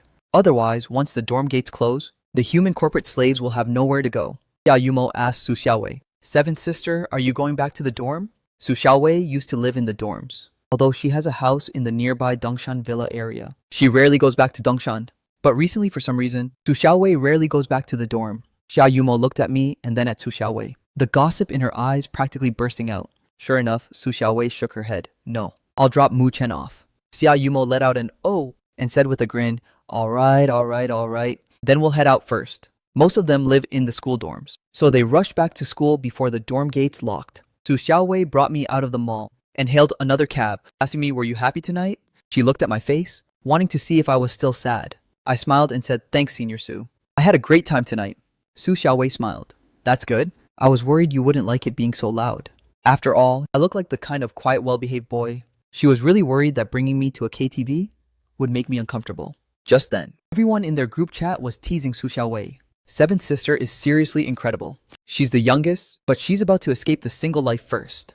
Brothers and sisters, does anyone have connections? Please introduce a junior to me too, okay? The peanuts in my field have no one to help harvest them. I'll find a junior to harvest peanuts together and build a connection. Su Xiaowei, we don't have classes on Wednesday afternoon. Ask the junior if he wants to go to an escape room together. Let's do a horror theme. The one smirking and proposing the escape room was Xia Yumo. Among these people, Xia Yumo is the one with the most tricks up her sleeve. Although she hasn't been in a relationship so far, when it comes to the theoretical knowledge of chasing boys, she has already mastered 108 strategies. Su Xiaowei was sitting in the car with me. After she saw this message, she replied to Xia Yumo, an escape room is fine, but why look for a horror theme? Mu Chen will be scared. Xia Yumo was practically face-palming. Old Seventh, are you an idiot? Without me, how are you ever going to get a boyfriend in this lifetime? Let me tell you, when you take the guy you like to an escape room, the more horrifying the theme, the better. If you're not scared, how are you going to dive into his arms? Just you wait. Bring the junior on Wednesday, and let me set it up for you. Although Su Xiaowei felt that Xia Yumo had some unreliable, exaggerated tendencies, the KTV effect this time was actually quite good. At least she got to hold hands with me. Ever since then, whenever I see her now, my eyes will dodge away. I seem to have suddenly become shy. This is a good sign. When Su Xiaowei likes someone, she only thinks about striking quickly. She doesn't want to drag things out. If the boy she likes gets pursued by someone else, what should she do? Plus, that Gu Qinghan's attitude towards me is just so ambiguous. Su Xiaowei actually feels a strong sense of crisis. Thinking of this, Su Xiaowei turned her head to ask me who was sitting next to her, Mu Chen. Do you have classes on Wednesday afternoon? I froze for a moment and then said, it seems I don't. Let me check the class schedule. Saying that, I opened the schedule with my phone to take a look and then showed the schedule to Su Xiaowei. I don't have classes on Wednesday afternoon. Su Xiaowei's gaze swept over my class schedule. She has a photographic memory, so with just one look, my schedule was locked in her mind. She asked in a low voice, Senior, they said they want to do an escape room on Wednesday. Have you ever played before? Su Xiaowei was standing quite close, her voice low and deep, as if she were whispering right in my ear. My cheeks instantly flushed. An escape room is another super trendy, wildly popular game that college students absolutely love, but I had never played it either. I originally had a bit of an introverted personality, but after tonight, I felt that going out to play with Su Xiaowei and the others was actually pretty nice. I wouldn't feel out of place, because the seniors are so wild when they play, making me feel like I completely fit in. Lowering my head with a blushing face, I murmured, never played before. Have you played Senior? Is it fun? Su Xiaowei looked at my expression, the corners of her mouth twitching up slightly, and she whispered, I haven't played either. It's perfect, we can go experience it together on Wednesday. By the time the two of us returned to the Dongshan Villa area, it was already 11:30 p.m. I rarely came back this late normally, especially in my past life, when I would return at around 6 or 7 every single day. Lately, however, I kept coming back this late. Wu Qinghan stood at the entrance of the villa area, arms crossed, looking gloomily toward the nearby roadside. Su Xiaowei saw me off as I got out of the car, and the two walked side by side toward the entrance of the villa area. Gu Qinghan turned around with a cold face and strode away. Su Xiaowei accompanied me to the entrance of the villa area. I asked her, Senior, do you live around here too? Su Xiaowei actually owns a villa up there, which was a gift from her grandfather when she decided to study at a university. Her parents completely opposed her wanting to study agronomy and even cut off her allowance for it, declaring they wouldn't support her at all during her 4 years of college. But her grandfather supported her completely. After all, her grandfather had lived in the countryside when he was young and usually likes to plant vegetables and stuff. Doting on his precious granddaughter, the old man bought a villa right around here for Su Xiaowei. The villa here is massive. The front and back gardens combined are over 200 square meters, which is perfect for Su Xiaowei to plant things. Su Xiaowei pointed in a certain direction and said to me, I live over there. It's not far from here. I looked toward where her finger pointed. I didn't think about the Dongshan Villa area. Looking at the massive sea of lights over there, he guessed that Su Xiaowei lived in some neighborhood in that area. I reached the entrance and said goodbye to Su Xiaowei.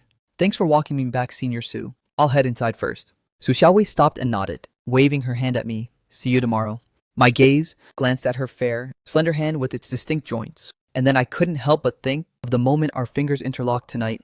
Blushing slightly, I turned around and walked inside. When Gu Qinghan got home, his mother had already returned from work and was sitting in the living room waiting for him. Because the thing about her drugging Chen Ze was discovered by Gu Qinghan. Mother Gu hadn't looked for Gu Qinghan the past 2 days. She was actually worried Gu Qinghan would hate her. Seeing Gu Qinghan walk in, she put her phone on the table and called out to him, Qinghan, come over here for a moment. Gu Qinghan kept a dark face and completely ignored her, walking straight toward the stairs. Mother Gu frowned, suppressing her dissatisfaction as she called out again, Gu Qinghan, I told you to come over here, all. Gu Qinghan's footsteps stopped on the stairs. With a gloomy face, he turned around with utter annoyance, strode over to the sofa and sat down, crossing his legs as he looked at Mother Gu. What do you want from me? Mother Gu sat there, Madame Gu sat there, with a mocking smile on her face. What else could it be? Of course it's about your marriage to Chen Ze. Gu Qinghan froze for a moment, then frowned.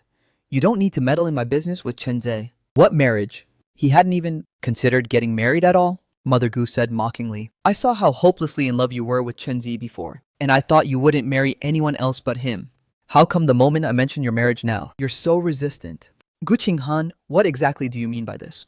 Gu Qinghan knitted his brows tightly, saying with extreme annoyance, can you just stay out of my business? You were the one who disapproved of me being with him before, and now you're the one telling us to get married. What exactly do you want from me? Mother Gu opened a news page on her phone and placed it in front of Gu Qinghan. See for yourself. Gu Qinghan picked up the phone in irritation to look, his brows instantly furrowing. Who leaked this? The news was full of photos of him dating Chen Ze, entering and leaving hotels together, and even bringing Chen Ze back to the Gu family ancestral home. The Gu family was highly prominent in Haicheng. As the heir to the richest family in Haicheng, Gu Qinghan had been widely in the spotlight since childhood. Even his decision to skip studying abroad and stay at a university had been reported in the media for several days. Chen Ze's father was originally in politics, but he had recently fallen from grace. During this sensitive period of being investigated, Gu Qinghan was actually dating his son and even brought him home to meet his parents. This inevitably made people overthink.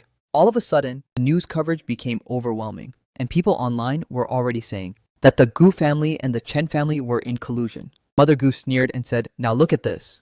The whole world knows you're dating Chen Ze. You got what you wanted. Are you satisfied now? Gu Qinghan's brows knitted tightly. He put the phone down and said in a cold voice, why didn't you have someone take it down? Won't this matter affect the Gu family's stock price? Does father know about this? Thinking up to this point, Gu Qinghan was annoyed to death. Gu Qinghan said coldly, how did it turn into this? Who on earth leaked all of this? Mother Gu snorted coldly. Who else could it be? It has to be the Chen family. Originally, Chen Ze had no choice but to flee abroad. But now that he can latch onto the Gu family, he definitely won't be willing to leave. Mother Gu took her phone back, contacted her assistant to handle the situation, and only then did she look at Gu Qinghan and say, I've already handled this matter for you, but you'd better think twice about your relationship with Chen Ze. Gu Qinghan was incredibly irritated, So who exactly leaked this information? According to what Mother Gu implied, it might be related to the Chen family. But Gu Qinghan was unwilling to believe that Chen Zhe would scheme against him like this. Gu Qinghan took his keys and went out overnight, driving off to find Chen Zhe. As he was heading out, I just happened to walk in from outside. His headlights flashed, and I held up my hand to block the glare. Then I glanced toward the driver's seat, locking eyes with a grim-faced Gu Qinghan. I rolled my eyes speechlessly and stepped to the side of the road.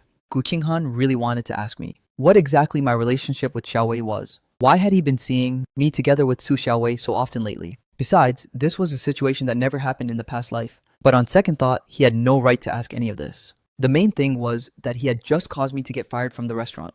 Even though he didn't show it, he was still worried that I was mad at him. After hesitating for a moment, Gu Qinghan drove away anyway.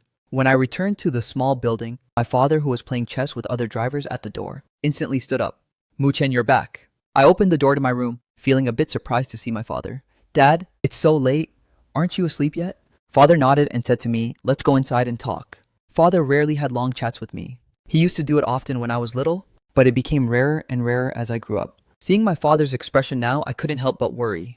Dad, did something happen? Father came into the room and sat down on a stool. As he watched me organizing my school bag, he said, "Mu Chen, I want to talk to you about something." He hesitated for a moment before saying, "I'm planning to resign. I won't be a driver for the Gu family anymore." My hand froze while packing my bag, and I looked at him in surprise. "Dad, you're quitting." My dad used to say working for the Gu family was pretty great, that the butler and other drivers were easy to get along with. The job provided room and board along with full benefits, and most importantly, it was low effort and high pay. He felt like he could keep working here forever. Why did he suddenly talk about resigning now? My father looked at me and whispered, "Did Mother Gu make things hard for you lately?" His expression grew more serious.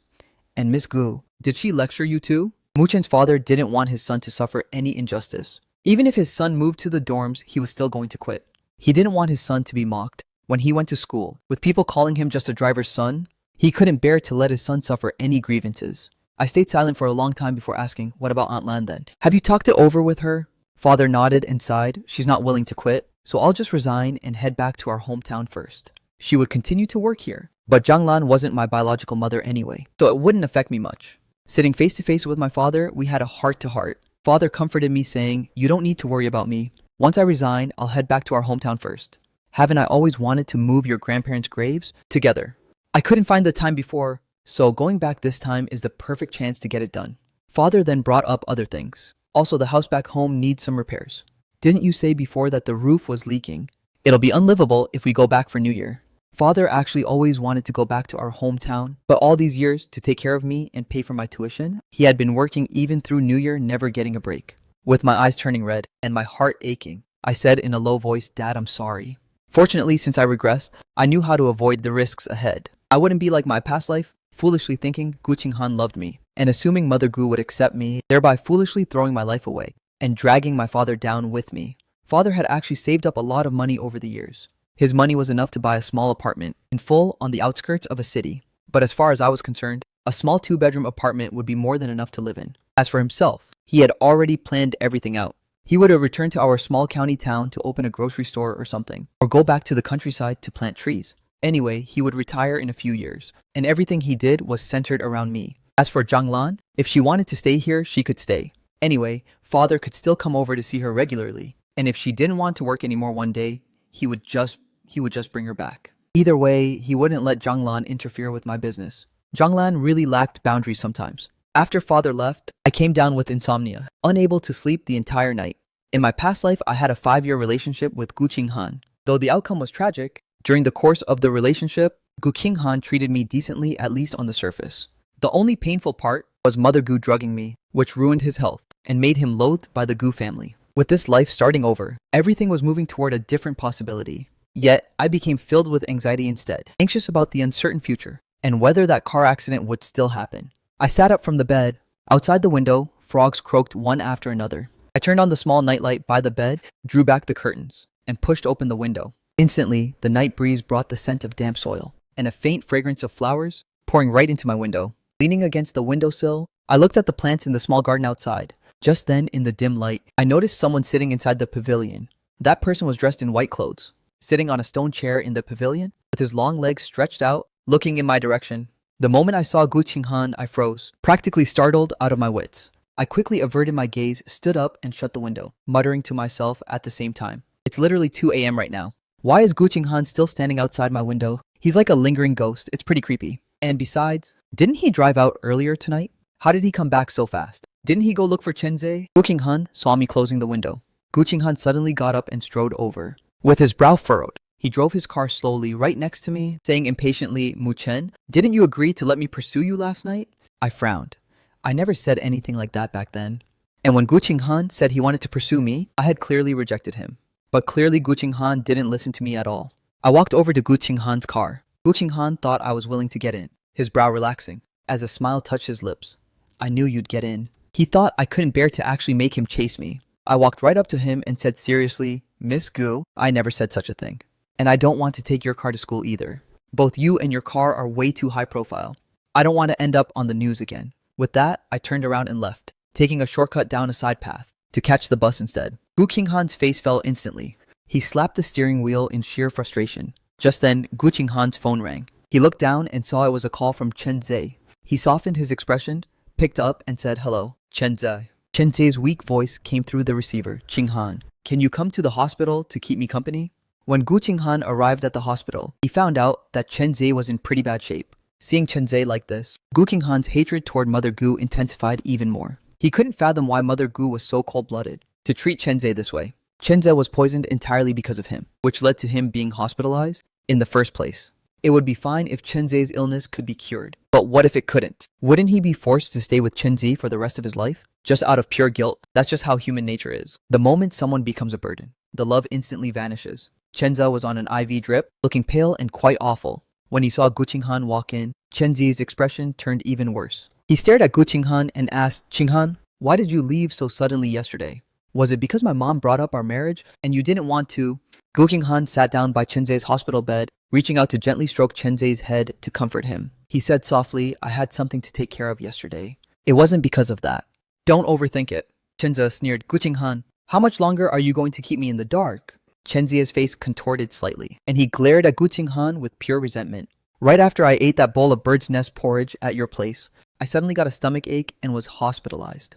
My illness hasn't been cured even until now. Do you know what the doctor said? The day Gu Qinghan found out the truth, he had told the doctors to cover up the situation. After all that, hospital was a private facility, run by the Gu family.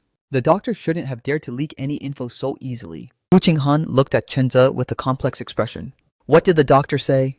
While closely reading Chen Zhe's expression, he was cursing in his mind, wondering which doctor dared to disobey orders. Chen Zhe looked at Gu Qinghan with sheer disappointment. He originally thought that since he and Gu Qinghan were childhood sweethearts, and since Gu Qinghan had simped for him since middle school, his feelings for him must be genuine. But what was the reality? With his eyes turning bloodshot, Chen Zhe stared at Gu Qinghan. I know the doctors in your hospital wouldn't tell me the truth. So, my mom took me to a public hospital outside for a checkup, and the doctor said it was an overdose. Chen Zhe actually burst into tears as he said this, his voice raspy as he continued. That drug already has a lot of side effects, and I just happen to be quite sensitive to it. Even taking it at a normal dose would affect the body, let alone the fact that the doctor said I took an overdose. Gu Qinghan, your mom is a murderer, and you're an accomplice. Gu Qinghan's face looked a bit panicked at first, but his expression quickly calmed down. Although his relationship with Mother Gu as mother and daughter was strained, he also knew deeply that they were tied together. If his mother was a murderer, then as the murderer's daughter, how could his own reputation stay intact? Mother Gu was still the wife of the head of the Gu family. If people found out she did this kind of thing, the Gu family's stocks would probably plummet. Thinking up to this point, Gu Qinghan looked at Chen Zhe, who was crying and having a breakdown, and immediately stood up to pull Chen Zhe into his arms. While gently stroking Chen Zhe's head, he whispered, all right. You're sick right now, so don't get worked up. If you ruin your health from anger, my heart will truly ache. Chen Zhe leaned into Gu Qinghan's embrace, choking out, what am I supposed to do in the future? I haven't even had a girlfriend yet, and my body is already ruined. In the future, don't talk nonsense. It's fine. Gu Qinghan comforted him. You're just sick. The doctors already said it can be cured, so don't overthink it. Saying that, Gu Qinghan leaned down slightly, looking at Chen Zhe with a deeply affectionate gaze, and whispered, whether you can be cured or not, I will never look down on you. If you're still worried, how about we get engaged this month? Chen Zhe stared at him blankly, a look of pleasant surprise in his eyes. Really? Qinghan, are you going to marry me? When I took the bus this time, I didn't run into Su Xiaowei. which made me a bit surprised. Clearly during this whole time, I could see her on the bus almost every single day. I picked up my phone and glanced at the time. It was indeed this specific bus route. Could it be that Su Xiaowei didn't have classes today? I took the bus to school all by myself, on the way holding my phone. I debated whether I should send Su Xiaowei a message, but after thinking it over, I felt it wasn't quite appropriate. Between us, we weren't close enough yet to be asking about each other's lives. Yet it wasn't just this day. For the next 3 consecutive days, I didn't see Su Xiaowei at all. And it was right at this time that I received a notice from the logistics department. The dorm room I applied for was finally approved. I instantly got excited. And right after class, I went to check out the dorm building with Shen Haoxuan. Regarding the dorm, Shen Haoxuan said to me, "We're living on the 5th floor. I'm in 504 and you're in 502. I asked around for you. The other 3 guys in 502 are all from the history department next door. I've seen them before. And everyone is usually pretty easygoing." I nodded. That's good then. We arrived at the dorm room and found out that the previous student had already cleaned the bed very thoroughly. So we decided to go buy daily necessities first, and I would move straight in tomorrow. Anyway, since my father had already resigned, I could finally cut ties with the Gu family completely this time. A guy wearing glasses in the dorm asked, "Which one of you is moving in?" I immediately spoke up, "It's me. My name is Mu Chen, a freshman from the School of Liberal Arts." That guy looked at me. "My name is Wen Jinggran, from the School of History. You look a bit familiar?" I thought to myself, why else would I look familiar? It must be because when I helped Mother Gu take photos of Gu Qinghan in class before, it ended up on the campus gossip groups, so everyone recognized me. Having a strong heart, I had already experienced all of this in my past life. Encountering these things again now, I had long since learned to remain completely unfazed. Shen Haoxuan said with a beaming smile, "Wen Jinggran, you look pretty familiar to me too. I know you performed on stage during the school's opening welcome party, right?" Saying that, Shen Haoxuan walked over and started chatting enthusiastically with Wen Jinggran. By the time they finished chatting, the 2 of them had already added each other on WeChat and were calling each other bro left and right. I was truly impressed by Shen Haoxuan. After the 2 of us came out, I said I wanted to go to the campus supermarket to buy daily necessities, and then I briefly organized the dorm room. Then rushing out right after classes ended in the afternoon, I prepared to head back early, intending to move into the dorm that very night. Shen Haoxuan was a bit puzzled. "Mu Chen, why are you moving in such a hurry?" I nodded. "Of course. I've been waiting for a really long time. And besides, I just found another part-time job at a fishing ground these past 2 days. Every afternoon and evening, when it gets crowded over at the fishing ground, I'll work part-time at the front desk. While registering memberships, I'll also sell fishing gear and things like that. The job is very simple and sounds pretty relaxing too, but it's a bit far from the school and even further from the Gu family estate. Once I live in the dorm, I won't have to travel back and forth from the Gu family to do my part-time job, which makes it much more convenient." In the afternoon, I went straight back to pack my things, and after letting my father know, I dragged my suitcase and left the Gu family estate. Mother Gu, who had just returned home from work, saw this and asked the butler why Mu Chen had moved away. The butler sighed and said Driver Mu is resigning, so Mu Chen moved to the school to live there. Hearing this, Mother Gu said indifferently, "Then just hire another driver. The salary we pay is high, so we don't have to worry about not finding a good one." The butler sighed in his heart and nodded. While Mother Gu handed her bag and coat to the butler, she said, "It's actually a good thing that Mu Chen moved out. I saw him carpooling to school and back with Qinghan every single day before. I was actually worried that he might have inappropriate feelings toward Qinghan. Fortunately, last time I had him take photos of Qinghan at school. It made Qinghan angry at him. Otherwise, Qinghan might have actually started to care about him." The old butler nodded with a polite smile. "Yes, Madame is always thorough in her thinking. One could only say, as expected of the Madame of the Gu family, her foresight actually reached this far." On the day I moved into the dorm, I hesitated for a long time before finally sending a message to Su Xiaowei Sr. "I've moved into the school dorms. From now on, I won't have to rush to catch the bus early in the morning." At this moment, Su Xiaowei, who had just walked out of the school gate with her classmates, suddenly paused in her tracks. Her brows furrowed, and her expression became somewhat somber. Jia Yumo, who was walking along with her, noticed her expression, and finally couldn't help but ask, "Seventh sister, why have you been checking your phone every now and then for the past 3 days? Whose message are you actually waiting for?" For 3 consecutive days, Su Xiaowei, who normally rarely played with her phone, would pick it up from time to take a few looks, as if she were eagerly anticipating someone's message. Jia Yumo had already told her that instead of waiting around, it's better to take the initiative. But Su Xiaowei said, "I'm taking the initiative, you just don't understand." That single sentence completely shut Jia Yumo up. Jia Yumo complained speechlessly. "What playing hard to get? What kind of grand operation are you pulling off? To even use the art of war?" Su Xiaowei didn't say anything until today. Su Xiaowei finally received my message. The weight in her heart finally lifted. After not taking the bus for 3 consecutive days, I had finally sent her a message. Very good, this is an excellent start. This meant that I actually cared about her. Su Xiaowei paused in her tracks, her face growing cold. Why did he move into the dorms out of nowhere? Her face darkened. Why did he move to the dorms? How is she supposed to execute her next plan now? The art of war totally failed her. Me moving into the dorms was completely unexpected for Su Xiaowei. Of course, on second thought, it was actually a good thing that I moved into the dorms. After all, Gu Qinghan's attitude toward me was very strange. As a fellow woman, Su Xiaowei could actually keenly perceive that Gu Qinghan treated me quite differently. Su Xiaowei really couldn't help but overthink it. Judging by Mu Chen's attitude toward Gu Qinghan, the two of them shouldn't be together anymore. Su Xiaowei looked at her phone, realizing she needed to hurry up. She sent a message asking me, "You're living in the dorms now. Do you need help moving?" I replied very quickly, "I've already moved in. I didn't have much stuff, so we've already finished moving." Seeing this, Su Xiaowei felt it was a bit of a pity. I still remembered that I promised to treat Su Xiaowei to a meal. Sitting on my dorm bed, I sent Su Xiaowei a message. "Senior, when are you free? Let me treat you to a meal." I had agreed to treat her to a meal and milk tea a long time ago, but I just hadn't found the right opportunity. Su Xiaowei raised an eyebrow. She recalled my class schedule in her mind, so she replied with a message, "I'm free tomorrow afternoon."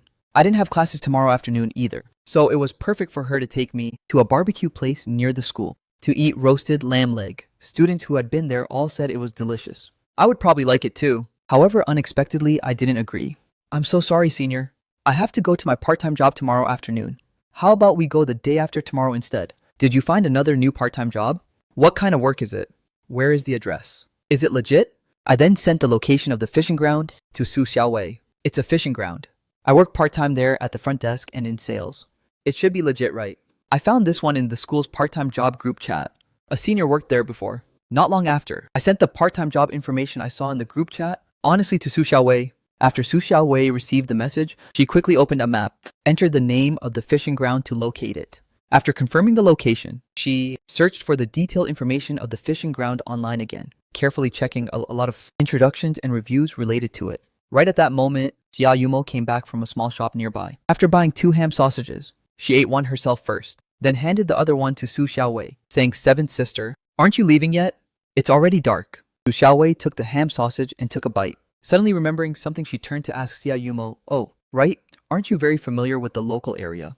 Do you know where they sell fishing gear around here?" Jia Yumo was eating the ham sausage with relish. Hearing Su Xiaowei's question, before she could even swallow the food in her mouth, she repeated indistinctly, "fishing gear," saying that her gaze unconsciously swept down toward Su Xiaowei's lower body for a glance. Su Xiaowei glared at her with a dark expression. Jia Yumo shuddered from fright, quickly saying, "What on earth is fishing gear? Are you that lonely?" Su Xiaowei was speechless. "It's just tools for fishing. I want to buy a full set to go fishing at the fishing ground this weekend." Jia Yumo was a bit surprised. "Wait, you're not an aquaculture major from next door? So why are you going fishing?"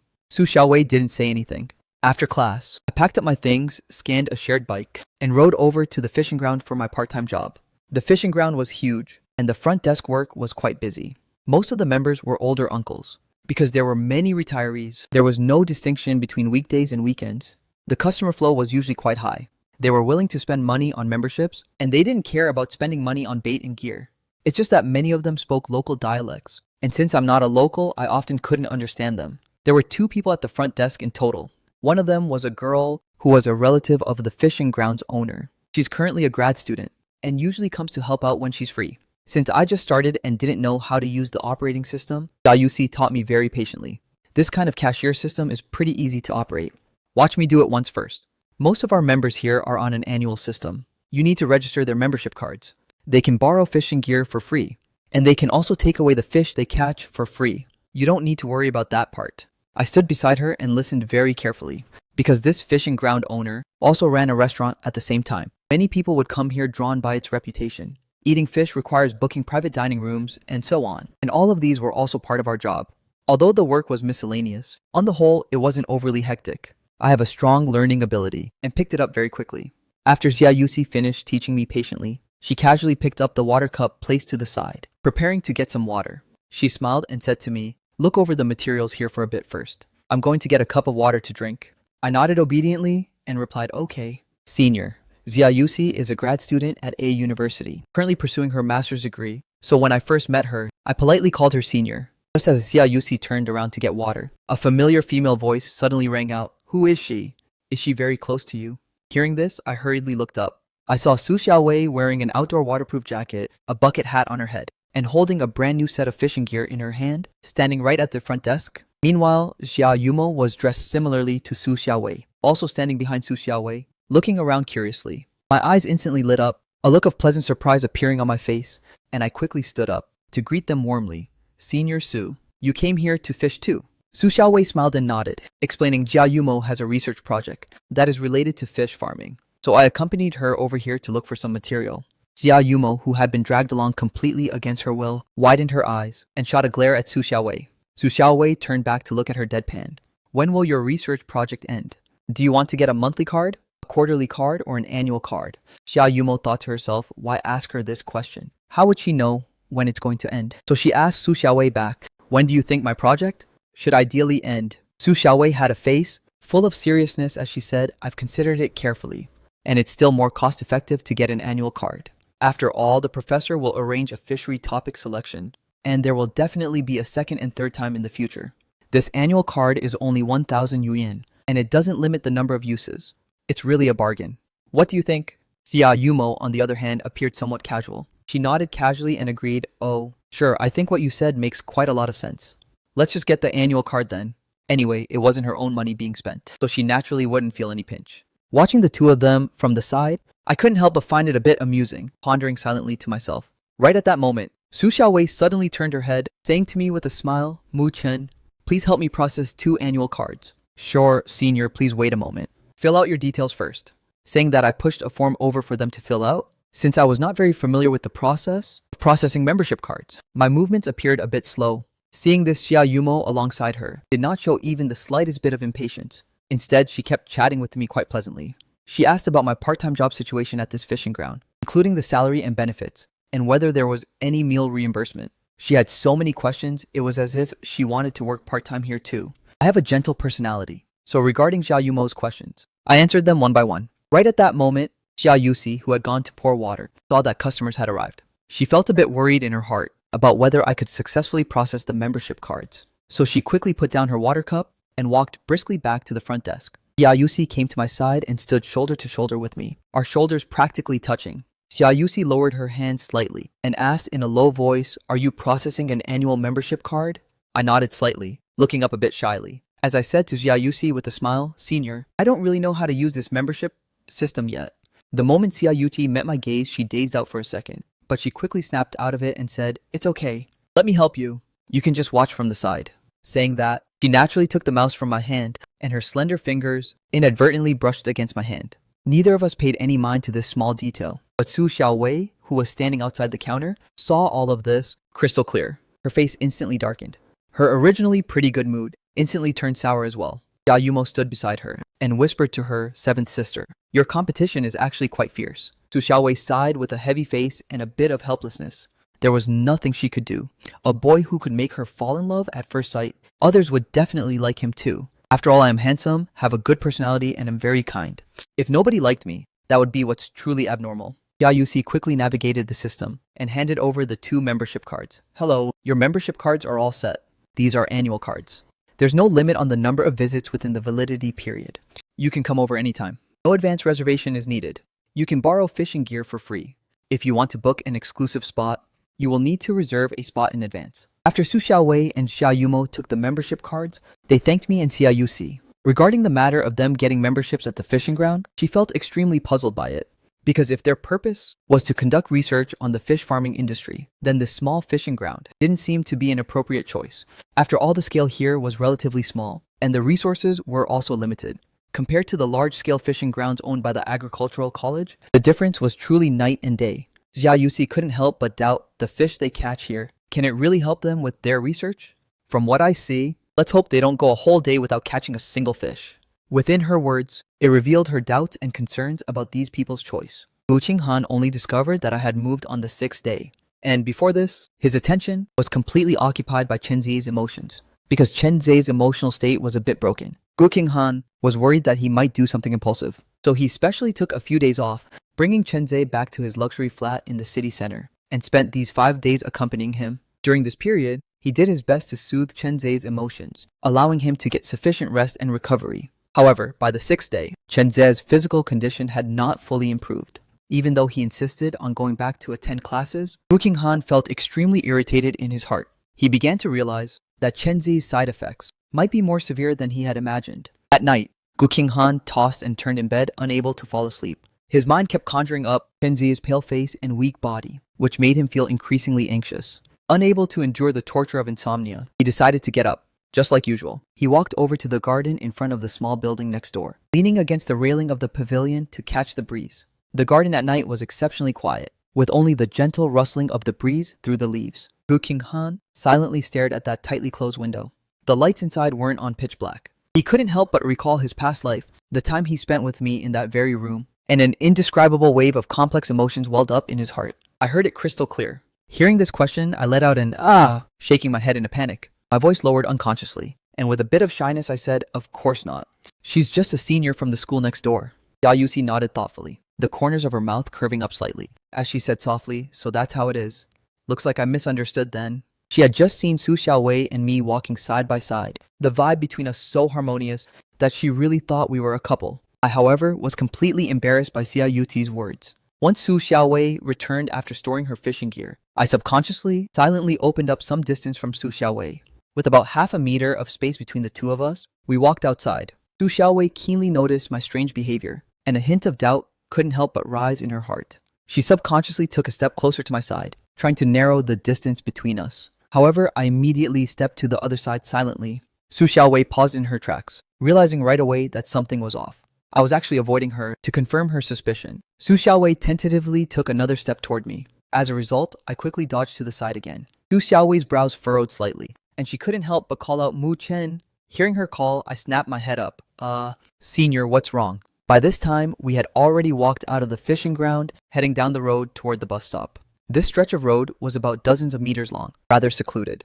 There were no bright streetlights around, making it seem a bit dim. The occasional chirping of insects from the roadside grass added a bit more quietness and mystery to the atmosphere. Su Xiaowei suddenly reached out, her movement quick and forceful, abruptly grabbing my arm and pulling me hard to the side. Before I could even react, my body lost its balance, and I was pulled right next to Su Xiaowei. In this rushed moment, my nose caught the faint scent coming from Su Xiaowei's body. That refreshing scent made me a bit dazed. I suddenly realized she wasn't inferior to Gu Qinghan at all, so why were her standards for a partner so completely unpicky? At this time, Gu Qinghan was lying alone in a dim room. The heavy curtains in the room were drawn tight, blocking the sunlight outside, and the entire space was filled with a gloomy atmosphere. Several empty wine bottles were placed on the table, some were scattered all over the place, while others stood precariously on the edge. After getting drunk, Gu Qinghan slumped on the sofa.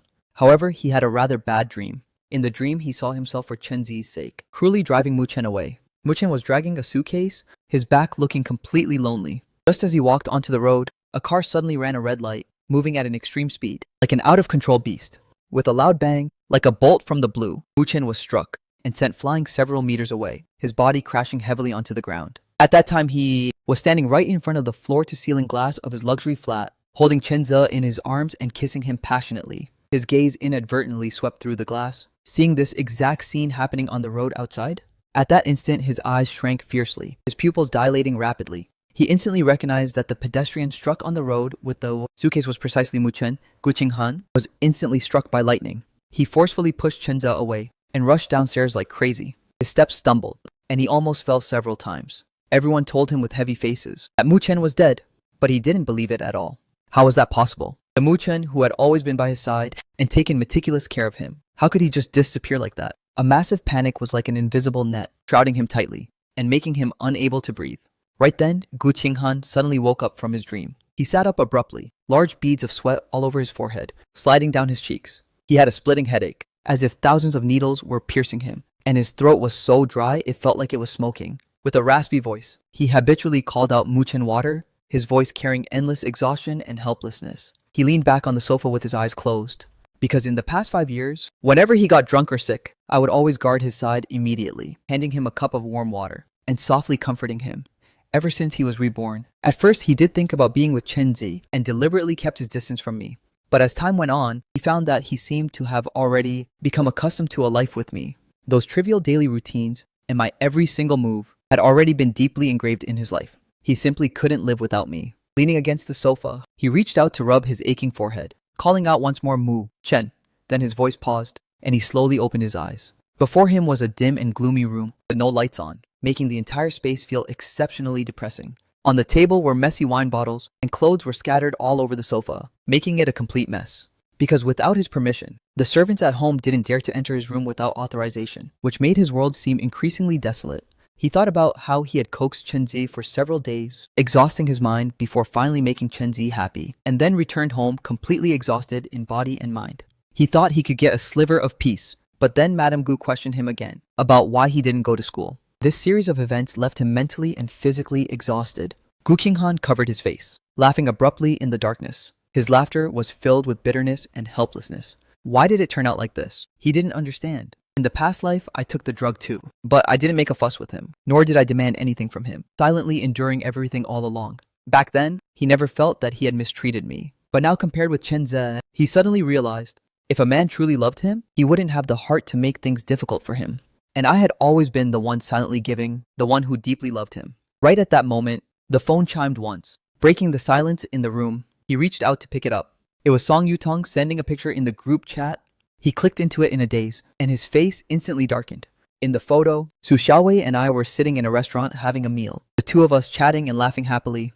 An unknown anger surged up in Gu Qinghan's heart. How did Mu Chen get so close to Su Xiaowei? He gripped the phone tightly, his knuckles turning white from the force. A strong sense of unease and jealousy bred deep in his heart. He suddenly realized that he might really be about to lose Mu Chen. After Su Xiaowei and I finished our meal, Su Xiaowei prepared to send me back to the dorms. I said a bit shyly, "It's getting late. Senior, why don't you head back first? I can just walk back to the dorm by myself." At this moment, the night outside was already deep, and the pedestrians on the street were gradually thinning out. I looked up at the wall clock. The hour hand was about to point to 10 o'clock. Thinking about how Su Xiaowei would still have to take a taxi back alone later, my heart was filled with apology. Su Xiaowei shook her head gently and replied warmly, "It's a bit dark on the road at this hour. I'll walk with you. Anyway, I'm taking a cab back later, so I'm not in a rush." Saying that, she took the lead and stepped out, walking in the direction of a university. Although I still felt bad about it, seeing that Su Xiaowei had already moved forward, I had no choice but to jog a few steps to catch up. Along the way, the two of us walked side by side, occasionally chatting in a low voice. The dim yellow streetlights by the road stretched our shadows long at times, and shortened them at others. Before long, we arrived downstairs at the dorm building. Su Xiaowei stopped her tracks and said softly, "We're here. Hurry up and go on up." I lifted my head, my eyes full of gratitude, and said sincerely, "Senior, thank you for today. I've troubled you." Su Xiaowei waved her hand and turned to leave. Su Xiaowei was tall, leggy, and beautiful, making her exceptionally eye-catching in the night. From the moment she accompanied me toward the dorm, there were quite a few passing guys who couldn't help but look back at her, their gazes full of curiosity and envy. Noticing those stares coming our way, I just felt uncomfortable all over, the blush on my face becoming more obvious. At this hour downstairs at the dorm building, it was filled with scenes of girls sending off their boyfriends. Naturally, onlookers mistook Su Xiaowei and me for a couple. But in reality, Su Xiaowei and I were merely a senior and junior who had a pretty good relationship, with no other special connection. I hurriedly walked into the dorm building, arrived at the door of my room, and the moment I pushed it open, a roommate in the dorm looked up from his computer. His eyes lit up and he instantly shouted, "Mu Chen, your girlfriend just sent you a gift? It's on your bed." Standing at the door, my steps abruptly paused, my face written all over with surprise. I subconsciously pointed a finger at myself, asking in confusion, whose girlfriend? Me? I was completely bewildered. When did I get a girlfriend? And how did I not even know about it myself? Just then, another roommate walked out of the bathroom, holding a towel in his hand, wiping his hair while walking over to my bed. He looked at that beautifully wrapped kunkun plushie, his eyes full of envy. He lamented, "Mu Chen, your girlfriend is really good to you. It's this late and she specially got a delivery guy to drop off a gift." After saying that, with a hint of curiosity, he tentatively asked me, "Mu Chen, your girlfriend couldn't be Gu Qinghan, right?" Before this, the fact that I took photos of Gu Qinghan in class was something the roommates had heard about. Gu Qinghan usually had a fiery temper, haughty and cold, ignoring just about everyone. Yet when I took photos of her in class every day, she never once got angry. Some people had even spotted me getting out of Gu Qinghan's car, the two of us commuting to school together. Signs like these inevitably made people make connections. I didn't get angry at all, the corners of my mouth just curling up slightly, as I flashed a faint smile, explaining patiently, "Of course not. The photo taking before was because of a misunderstanding. Miss Gu and I don't have any kind of relationship. Besides, look at Miss Gu's status. She and I belong to completely different worlds." As I spoke, I walked over to my bed, gently picking up that beautifully wrapped kun plushie from the bed. examining the Kunkun plushie in my hands closely. A wave of complex emotions welled up in my heart. This Kunkun plushie was indeed bought by Guqing Han. This Kunkun plushie was indeed bought by Guqing Han. Because in our past life, after Guqing Han and I made things official, Guqing Han had given me the exact same one. Back then, I was absolutely thrilled. Couldn't keep my hands off this Kunkun plushie. Cherished it like crazy on my bedside, and had to hug it to sleep every single night. Yet this relationship ended in tragedy after all. When I was ruthlessly kicked out by Guqing Han, this plushie that had accompanied me for 5 years was something I couldn't bear to take with me. Thinking up to this point, I lowered my head slightly and looked at the plushie in my hands again. The exact same blue Kunkun. The exact same size. Even the brand was identical. I couldn't help but reach out, my fingers gently brushing across the Kunkun's box. A wave of mixed emotions in my heart. My roommate Wen Jinggran looked super curious and hurriedly leaned over to take a closer look at the brand logo of this Kunkun plushie. An expression of shock appeared on his face as he lowered his voice and said to me, "Mu Chen, plushies from this brand are crazy expensive. This must cost at least 7 figures, right?" His words were filled with absolute awe at the plushie's price tag. I gently cast my eyes over Wen Jinggran, a hint of faint helplessness in my eyes, as I slowly shook my head, replying in a calm tone, "I don't know either." When it came to the prices of these luxury goods, I never really paid much attention. Right now my mind was being completely messed up by the sudden appearance of the plushie. Next, as if remembering something, I asked Wen Jinggran again. This plushie was delivered by a courier. Did you guys see who it was? When Jinggran and my other roommate, Ji Chengyu, exchanged glances, and both of them shook their heads at the same time. Ji Chengyu wiped his wet hair with a towel while explaining no idea. The delivery guy brought it to the dorm entrance and handed it to the dorm manager. Then the manager saw us coming back and asked us to bring it up for you. Hearing this, I nodded slightly and said softly, "All right, I'm going out for a bit." With that, holding the plush toy in my arms, I turned around and walked out of the dorm. I walked up to the trash can downstairs, my gaze casually sweeping across the area first. Inadvertently, my eyes caught sight of a red sports car parked dozens of meters away from the dorm building. That familiar model and unique license plate instantly let me know that it was Guqing Han's car. I narrowed my eyes slightly, a mocking curve surfacing at the corner of my mouth. I secretly found Guqing Han's actions a bit ridiculous. So what exactly does he mean by this? Taking that "try courting me" line I said before seriously. Is he really trying to court me now? What about Chen Zhe? Has he already gone abroad? Only when Chen Zhe goes abroad would Guqing Han come looking for a substitute out of spite, right? In the hazy night, I let out a mocking smile. Then, without the slightest hesitation, I took the Kunkun plushie I was holding, like discarding a piece of worthless trash, and tossed it right into the trash can. The movement was crisp and clean, without a single shred of hesitation or lingering regret. Sitting in the car in the distance, Guqing Han had seen me the moment I came back. His gaze tightly followed my figure, never leaving for even a single second. He saw with his own eyes Su Xiaowei walking me back to the dorm building. After the two exchanged a few words, Su Xiaowei turned around and left. Then he saw me holding the gift he sent, walking step by step toward the trash can. Guqing Han's eyes were filled with absolute disbelief. He stared intently at me, watching as I took the Kunkun plushie, like it was some piece of annoying garbage, and threw it right onto the trash can. When I left, I didn't even look back once. Guqing Han felt as though his heart had been dealt a heavy blow. An unprecedented sense of frustration surged into his heart. Impossible. This is impossible. Guqing Han's lips trembled slightly, muttering in a low voice.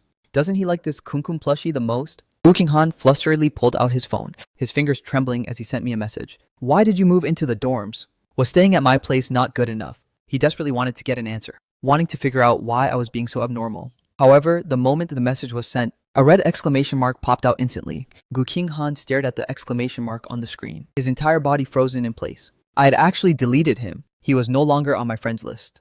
This fact was like a bolt from the blue, leaving Guqing Han blankly sitting in the driver's seat, unable to snap out of it for a long time. 네, 너한테 좋다. The anger, confusion, and loss in his heart intertwined, leaving his mind completely messed up.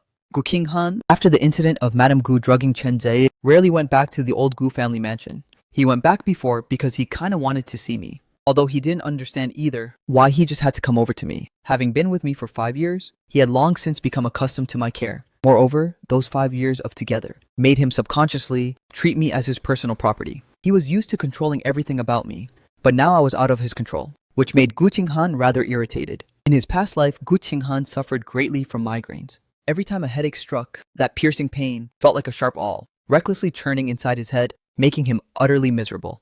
But luckily, back then I would always meticulously blend an incense for him. When that incense was lit, the curling green smoke would rise, filling the room with a unique fragrance. Guqing Han only needed to smell this scent to fall into a deep sleep within a short time. The magical thing was, once he woke up, the headache would miraculously disappear. Now that he was reborn, his migraine problem hadn't developed to be as severe as in his past life yet. But recently, because of many annoying things, he couldn't sleep at night. Plus, the matter with Chen Zhe made him anxious all day, and the headache symptoms were already showing signs of relapse. Wu Qinghan furrowed his brows tightly, trying hard to search deep in his memory for the name of the incense I blended for him. After a moment, he took out his phone, wrote down the name of the incense, sent it to the butler, and specially ordered him to look for it. Meanwhile, Chen Zhe reached out to stroke his own stomach, his originally gentle gaze, instantly replaced by a hint of sharpness. A few days later, Shen Haoxuan and I were sitting in a corner of the cafeteria enjoying lunch. Shen Haoxuan was eating with great relish, while suddenly remembering something and saying to me beside him, "Oh right, Mu Chen, our class is having a team building event with the agricultural college next door in a few days. Do you want to come along?" Shen Haoxuan's eyes were sparkling with anticipation as he spoke. Hearing this, the chopsticks in my hand paused, a look of confusion appearing on my face. I frowned slightly, completely unable to understand why the literature college would co-host a team-building event with the agricultural college next door. I took a small sip of the soup in front of me, then ate a mouthful of noodles, asking Shen Haoxuan, why the sudden team building with the agricultural college? Is it just the agricultural college next door? Are there any other schools involved? The technical university where Chen Zi goes isn't far from a university. I really don't want to see Chen Zhe and Gu Qinghan right now. If the team building becomes a multi-school joint event, the chances of running into them would drastically increase. Shen Haoxuan shook his head gently, a smile surfacing on his face, as he said, "You wouldn't know about this. A senior girl from their agricultural college is currently courting a guy in our class. This team building event was entirely organized by her." Shen Haoxuan's tone carried a hint of gossip-filled excitement as he spoke. My eyes widened slightly, looking somewhat surprised. The excitement of gossip. My eyes widened slightly, looking a bit surprised. And our side just readily agreed to it like that. Doesn't anyone object to it? In my opinion, a cross-college team-building event like this should have quite a few people raising objections. Shen Haoxian waved his hand nonchalantly and said, "Oh, what's there to object to?" Everyone eagerly signed up. As he spoke, Shen Haoxian skillfully swiped his phone a few times, opened a photo, and then excitedly brought the screen right in front of my face, asking all mysteriously, "How about it?" "She's gorgeous, right?" I focused my gaze, my eyes suddenly widening slightly, and I couldn't help but blurt out, "Huh, isn't this Senior Su?" The beautiful figure in the photo was exactly Su Xiaowei. I recognized her at a single glance. Hearing this, Shen Haoxian instantly got hyped, saying with some excitement, "Mu Chen, you actually know Su Xiaowei?" Shen Haoxian then continued talking to himself. But it makes sense. Senior Su is a famous uploader after all, with nearly 10 million followers across the web. It's pretty normal for you to know her. Hearing this, I stared at Shen Haoxian completely dumbfounded. I never expected in my wildest dreams that Su Xiaowei had such an identity. Senior Su is actually an uploader, and she even has so many followers. I hang out with Su Xiaowei every day, yet I didn't notice a single thing. Unable to suppress the curiosity in my heart, I immediately pulled out my phone and asked Shen Haoxuan, "Which platform is Senior Su on? What's her handle?" Shen Haoxuan smiled and replied, "She has accounts everywhere. Just search it up randomly and you'll find it. Her account name is just Su Xiaowei. She didn't even change it." After saying that, Shen Haoxuan even lowered his voice and said secretively, "This team building happened because Su Xiaowei is coming. All the guys are going crazy with joy. Everyone fought to go, just to see what the campus belle of B University, an influencer with 10 million followers, actually looks like in real life. I've already signed you up. You absolutely have to go with me when the time comes. Otherwise, I'll be so lonely by myself." As Shen Haoxuan spoke, he reached out and gently tugged at my sleeve, his face full of pleading. While searching for Su Xiaowei's account online, I subconsciously nodded and agreed, "All right, let's go together." I didn't like hiking in the first place. I knew perfectly well that my physical stamina was pretty subpar, and hiking was an exhausting chore for me. But once I heard Su Xiaowei was joining this team building, without giving it much thought, I decisively chose to go. Soon I found Su Xiaowei's account, clicking into it. Most of Su Xiaowei's content showed the daily life of an agriculture student. She would occasionally share some trivia about plants and insects. Aside from these daily study vlogs, more often than not, she was teaching people how to grow flowers and vegetables. In the videos, Su Xiaowei wore a sun hat, standing in that vibrant field, seriously sharing plant and insect knowledge with everyone. However, out of those tens of thousands of comments, it seemed that half of the people didn't care at all about what she was saying. They just left random comments in the comment section. As I casually scrolled through the comment section, seeing this content made me find it a bit funny. I thought to myself, how would a gentle and proper student like Senior Su feel when she sees these comments? She'd probably feel super embarrassed. The corners of my mouth curled up into a slight smile. Then I took a screenshot of the account and sent it to Su Xiaowei, attaching a cute meme. Senior, I found you. Su Xiaowei replied to my message very quickly. How did you know I had an account? Seeing the message I sent, Su Xiaowei instantly felt a bit embarrassed, because when she started this account, it happened to be right when she just entered college. It happened to be when he just started college, stubbornly choosing to study agriculture, and ended up having his allowance cut off by his parents. At that time, he thought maybe he could make some extra cash online to supplement his living expenses. In order to quickly make his account go viral, he followed his friend's advice, wearing revealing clothes, and sometimes the JK short skirts that guys like. Every day when filming videos, he would carefully select flattering angles. Even his well-defined hands would be given close-up shots on camera. So his fans were mostly very bold, constantly teasing him in the comments section every day. Thinking about how I saw him online, acting all pretentious like this, and even saw those bold comments, he felt incredibly embarrassed. He hurriedly typed, trying to salvage his image in my heart. I didn't really know what to do either. I just followed other people's advice for the account. Even the clothes and movements were designed by others. I really didn't know much. He emphasized didn't know twice in a row, desperately wanting to maintain his usual gentle and upright senior image in front of me. In fact, from the creation of this account until now, everything, including the outfit styling, and the content outline for Grisine's pop, and even the hand gestures, had all been meticulously planned by himself. After sending the message, Su Xiaowei put his phone down, covered his face with both hands, feeling like his whole world was crashing down. Back when there was no one he cared about, he could interact with fans online without any inhibitions, and could even clap back hard in the comments section. But now that he had someone he liked, he only felt like he had walked right into a massive cringe-inducing public execution. At this moment, Xia Yumo had just finished weeding the peanut field. She straightened her back and wiped the sweat from her forehead. Looking up at the frustrated Su Xiaowei, she asked with concern, "Little seventh, what's wrong with you? Did something happen?" Su Xiaowei clutched his hair, and with a very complicated expression said, "It's a bit complicated to explain." Xia Yumo continued weeding while saying casually, "Then just make it simple." With a miserable face, Su Xiaowei said, "This matter is basically like you being a thirst trap streamer on an external site and ending up getting caught by your crush. The crush even took a screenshot, sent it to you, and praised you for doing a great job.